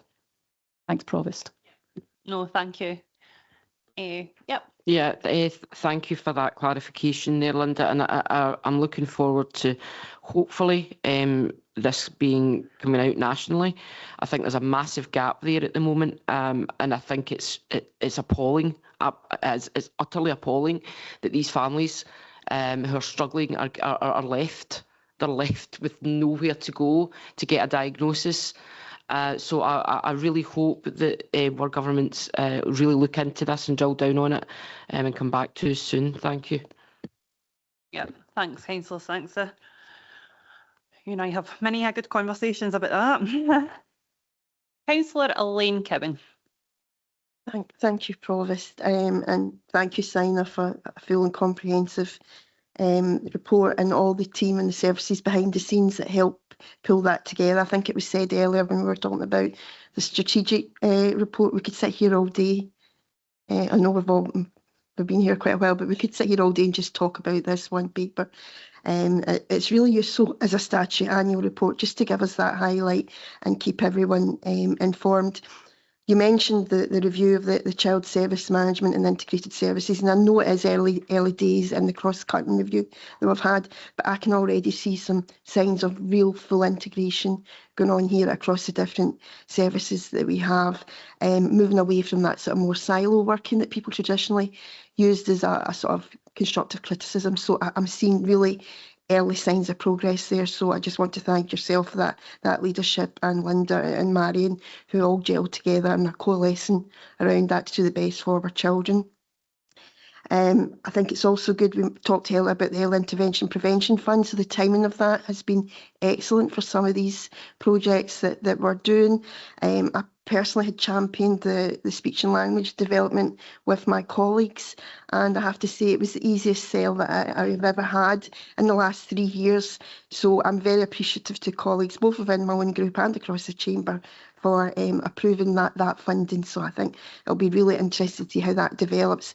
The only concern I have there is I'm not sure about the visibility of local indicators and benchmarking. I know I've had conversations with Ian Tuff about the performance. Sometimes the national indicators lag behind and don't do us the service that we need here locally to drive the improvements that we need. So hopefully in your future reports we'll get a deeper dive into that. The SN summer provision, you've already given a full answer to Councillor Sangster on that, but I do want to remind colleagues that was a situation that you and your team inherited.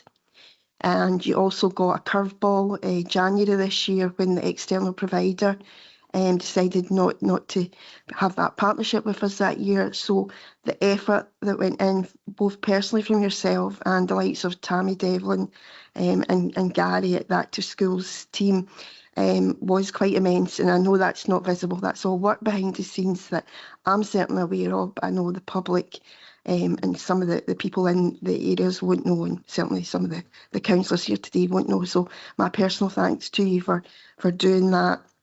I am eager to see the report, the feedback on this year's programme, and I do appreciate the opportunity to go to each of the 4 ASN schools, because they all were quite different, but it was helpful to have for me to observe what was going on in each of the settings, but also to have the conversations with the different parents in those different schools.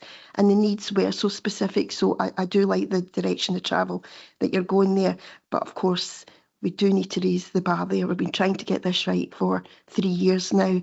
So I'll leave that challenge with you for that one. And obviously we also had a policy, I think it was to Cabinet recently, about the new ASL centres more in the localities. And just yesterday I went down with the head of, no, you're not the head anymore, you're the Director of Education, down to the new base for the SL 99 in the Dunmellington and Doon Valley area, and the potential there is immense. for the employability and the skills. So again, how we use that to get our children on their career paths and out into the bigger world where they're emerging adults. Really, really exciting stuff. Certainly a lot of challenges. We're not short on challenges, but I'm really, really encouraged and appreciative of all the work that you and your team have put into this. Thank you. Lovely. Thank you, Councillor Cowan. Councillor June Kyle. Thanks, Provost, and thanks for the report. Page 213, school counselling. I have family and friends that work in primary school, and I know how difficult it is, the problems they come across.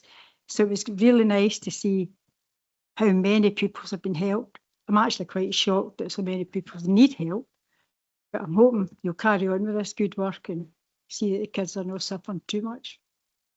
Thank you. Through you, Provost, yeah, we're looking at a continuum of support. So not all children need counselling, but we're looking at a lot of children, families need support, like family support. So we can't work with children in isolation. And sometimes that's enough for some, but we need to think about the root cause and what's happening within families to make our children anxious, stressed, and have that poor element of mental health and well-being. So that is absolutely definitely one of the things that is in our continuum for moving forward. Thank you. Yep, no, that's great. Thank you. Deputy Leader. Thank you, Provost. Thanks very much, Signer, for the paper, and I'll echo the sentiments of my colleague, Councillor Cowan, recognising there still is work to be done, but all the great stuff that we're doing in there. I suppose what I really want to pick up on is, and Councillor Sampson had picked up on it as well, about the statistics and priority 3 around about our children, where domestic abuse is concerned. Probably one of the best sounds in the world, I think we can all agree, is a child's laughter. Sometimes some kids don't have that privilege of the experience of laughter, not just for days on end, but for weeks and months and years on end, the impact that domestic abuse can have on them. I attended a conference yesterday, actually. It was Equally Safe in Partnership, and it was around about recognising violence against women and where that's actually going and the impact that actually has on a child. Also led on to the impact of trauma and where people are, and it talks about being trauma informed in here, but we've still got a lot of work to do, because listening to some conversations and understanding some of our looked after kids and where they actually currently are, and the antisocial behaviour that associates with that, it's understanding their background. I think sometimes that we need to have a look at where is the child came from before we make judgments. I think sometimes that needs to be recognised. Our young people never stop. And seems to amaze me, having more and more conversations with younger people that we kind of get to come to public meetings, so finding a route to them really is, and listening to some of the stuff that they're telling us. I was about to make a judgment until I spoke to a young child that took a bow at the UNCRC, and I asked, should I or should I not? I'm not going to make the detail of the judgment, since you gave me the right reasons why I shouldn't make that judgment at that particular time. And I thanked her for it. I will no longer make that judgment because I had a different perception on it to what she actually did. So I think it's really important that we find a route to listen to our young people, their concerns. And I think there's routes all the way out through this paper, but I recognise there's also challenges in that paper as well. Thanks. Oh, definitely. Thank you. Councillor Claire Maitland. Thank you, Provost. And Jim, you kind of stole what I was going to say, and you did it far better than I would. But there's good statistics within this, on positive destination, etc. But when you hear Marion talk about 121 children on our risk register, when we hear about the domestic abuse going up, and when Councillor Kyle just brought up there, you know, how many people are actually being seen and looked after, and then you look online and you see the terrible demonisation of a handful of children in our town, and that's their backgrounds. So I hope that this kind of information gets out there into the public domain and helps drown out some of the bile that's on social media. Thank you. Thank you, Councillor Maitland. Any other member want to come in? Are we okay to note the report? Yep, agreed. Thank you so much, Signer, again for that. So members, we're going to skip 8 because we've done 8. And agenda item 9 is the Veterans and Armed Forces Progress update. And I'll bring Ian Tuff in to speak. Thank you, Ian.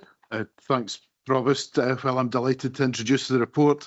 The credit for the great work that is summarised is shared across our services, partners and charities.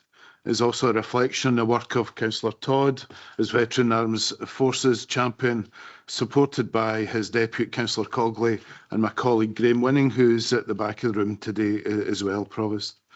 The report captures key activity around housing, education, employability, health and social care, police, British Legion, to name but a few, and also the recent signature of Kilmarnock Football Club to the Council's covenant commitment as well. So as well as noting those significant involvements, there's clearly a number of commemorations over the last year that we've recorded in the report as well. And lastly, just from me, Provost, is just an acknowledgement as well of the involvement of a number of other employees of the Council, either veterans, reservists, and at paragraph 47, we've taken the opportunity there to just acknowledge the work of two of our employees who have significant contributions to make, and that's Stuart Findlay from the British Legion and Mark Hunter as well, who's known to all of us very well. So with those very short introductory comments, Provost, the recommendations, which are really just for noting, are at paragraph 2, but I'm sure Councillor Todd or Councillor Cogley would want to come in and add their own comments. Thanks, Provost. Thank you very much, Ian. Councillor Jim Todd. Thank you very much, Provost. Thanks, Ian. And before we move on, can we just pass on our respects to retired Captain Graham Piggott, who was buried yesterday. I went along with my colleagues for the Legion to pay our respects.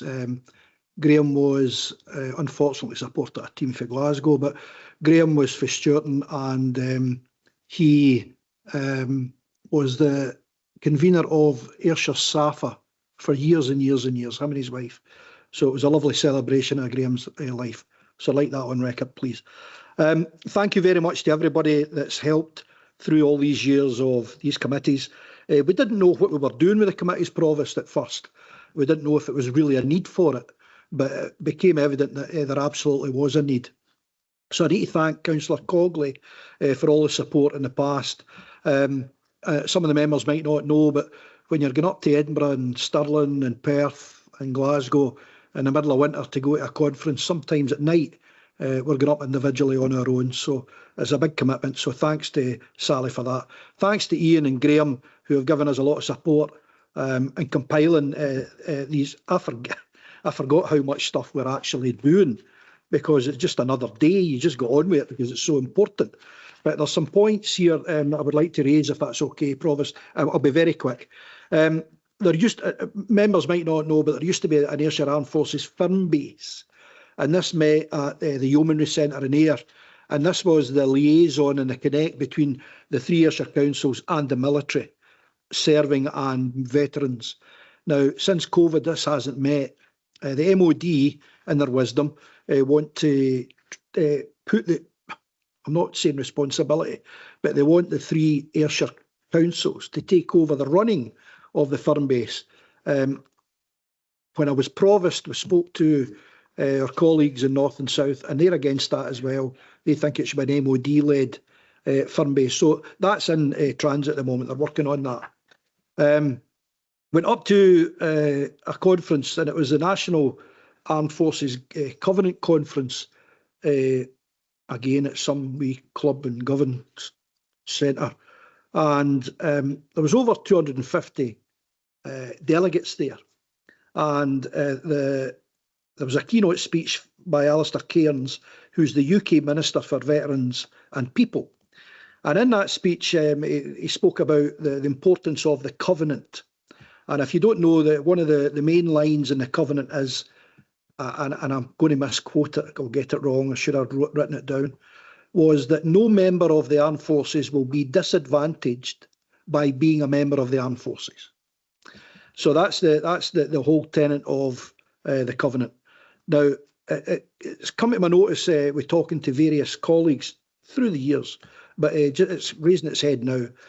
I joined in 1976, and one of the promises you were made when you joined, one of the selling points, joined the Royal Navy, was you're automatically enrolled in the MOD pension scheme. So it's non-contributory, but you join and the MOD puts money into your pension, which is fine. So found out all these years later that I wasn't automatically enrolled. Now, when I went out and spoke to folk, because I was looking at my pension, my works pension, and I thought amalgamate the two, and they said, no, you haven't got a penny, son. You weren't automatically enrolled, where I should have been. Now, talking to colleagues and at the conference, I asked questions to who's a lovely guy, the minister, and I put this to him. I said, I believe there are a few folk out here who were not automatically enrolled. And I got well, it wasn't a standing ovation, but I got a big clap round the hall. I didn't realise how big it was. And his answer was very telling, because he said, Councillor, you're absolutely right. There are tens of thousands that weren't automatically enrolled. And if we paid them the money, we would bankrupt the country. That was his answer. So later on, I spoke to him and I said, well, I've got a solution. The solution is you pay us a different tax code, all these folk that never got their pension. So I'm going to ask Council in a minute for permission to write a letter to him. Speaking to my colleagues in the Legion and the Kilmarnock branch, Kilmarnock Legion branch, very active branch, Mark Hunter and Stuart Finlay are very active in the branch and they keep it going. But speaking to colleagues there, one of the guys, and I'll not say any names, but one of the guys, RHF, 9 years service, man's time, not junior, 9 years service, didn't get a pension. Spoke to another guy from Kilmarnock who RHF was on duty in Northern Ireland, got shot in the back. They took him away, they got him sorted. He was out for 58 weeks. And when he retired, they'd withdrawn 58 weeks from his pension entitlement because he wasn't in active service. Now, these things are absolutely shocking. So I'm going to go into, I'd really like permission from Council. I can ask for it here, I'll wait to another council, get more information for you. But I'd like permission to write to the Armed Forces Minister for veterans to try and get this rectified. How would you even start? There are tens of thousands of men and women in this situation. There is you'll get this online it was and that's not even talking about reservists. There was a reservist officer in one of the English regiments, didn't get pension. He took the MOD to court and he won the case. And at the moment, Westminster government's taking him to appeal. So it's a massive problem. But that's for that. I hope that we can write a letter and maybe start the ball rolling for, I mean, how big is it going to be? It's going to be massive. It's going to be bigger than a blood scandal, going to be bigger than post office scandal. It's going to be bigger than WASPI because the numbers are incredible. And I don't know how they're going to deal with it, but they need to accept. And this all comes back to different defence ministers through all those years who have made decisions to save money, will not pay money into a pension for this year. That's what it comes back to, Provost. So the report's there. If there's any questions, I'll strive to answer as best I can. But it's a brilliant committee, folks. Anybody's welcome to come along and see how we're getting on. We go on prison visits. Unfortunately, there's Armed Forces personnel in prison. And we go around the country going to Armed Forces housing, veterans housing, health issues. So thanks for the report. Thank you, Councillor Todd. Councillor Sally Cogley online. Thank you. And just very, very briefly, Jim, without your fantastic support, I don't think this would be anything like what it is. And then Mark, Stuart, Ian and Graham, again, thank you all of you for your support, because the work that we do here is fantastic and it's a privilege to sit on this committee. It really is. That's all I want to add. Thank you very much. Thank you, Councillor Cogley. Is Council okay to note this report then? Smashing, thank you, and thank you, Ian. We'll hear more about Sorry. For a minute, yep. It was just to clarify the I was point going to made say by that, David. Councillor Todd in relation to what I think would be an additional recommendation if council's minded to approve. There'd be nothing to stop you writing in your appointed capacity, but if you wish to have the council behind you, you maybe want to have that, if that's the will of council, minuted and agreed as an additional recommendation to the report. If folk are happy to put the weight of council behind the letter proposed, and we can maybe assist with the draft and run it by the group leaders before it goes. No, very well caught, David, absolutely. Is council happy for that to happen? Yeah, right, yeah. Councillor Cogley, do you want to come back in? Just to say, if that has to be seconded, then obviously I would be delighted to second it. Thank you. Brilliant, thank you, Councillor Cogley. The right thing to do for sure, thank you. Okay, Council, moving on to agenda item 10, it's the draft East Ayrshire meetings calendar for January to December 2026, and I'll bring Julie McGarry in to speak to it. Thanks, Provost. Yes, the normal report at this time of the year, proposing the calendar for next year. If I could propose an amendment, please, and talking to the chair of the Grants Committee. We are going into the Grants Committee next week, and we're probably going to use up all our money. So the Grants Committee that's scheduled for the 11th of March would be a problem for us. We're going to go in. So the permission of council, if we could maybe move the Grants Committee from the 11th of March to after the Cabinet on the 1st of April. Councillor Linton. Can I thank Julie for a good spot? I think, you know, those that know me know I'm quite partial to a quick meeting, but £4,000 wouldn't have stretched by a couple of minutes. So I think it was a good idea to move when we're into the new financial year. So absolutely, thanks for your bringing it to my attention. Okay, thank you, members, and we're happy to approve the calendar. Great, thank you. Okay, last but not least, we have a motion by Councillor Todd, and I'll pass over to Councillor Todd to speak to his motion. Thank you very much, Provost. Now, everybody's seen the motion. For the record, would it be beneficial for me to read it out?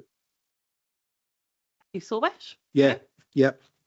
Right, thank you. That this council recognises the plight of many East Ayrshire pensioners, namely those with defined benefit pensions accrued before 1997, who are now facing the reality of inflation eroding their retirement income because their former employees chose not to increase pre-1997 benefits in line with inflation.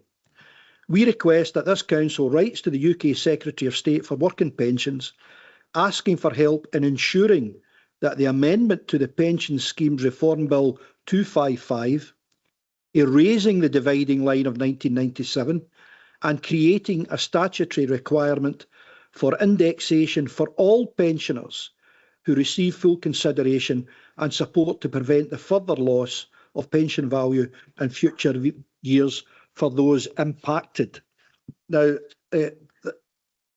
everything's there, and I apologise again, talking about pensions, but everything's there for people's digest. This goes back to, again, decisions made at a higher level on how pensions, this time private pensions. So the gist of it is, prior to 97, companies could decide if they would index link their future pension for their employees. After 97, it has to be index linked to inflation. A lot of small companies, and this, the reason they hadn't done it till 97, there was a worry that a lot of small companies might not manage to pay that extra burden of funds.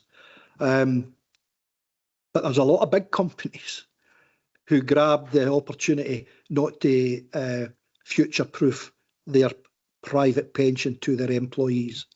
And all this motion is about is making it an equal, across the board increase for those pensioners who find themselves. And members, that's why Councillor Lennox has passed it over to me to introduce, because he had to express an interest because this affects him. And that's why I brought it forward. So there are companies out there who are not paying index-linked pensions to pensioners, which is bringing pensioners into pension poverty.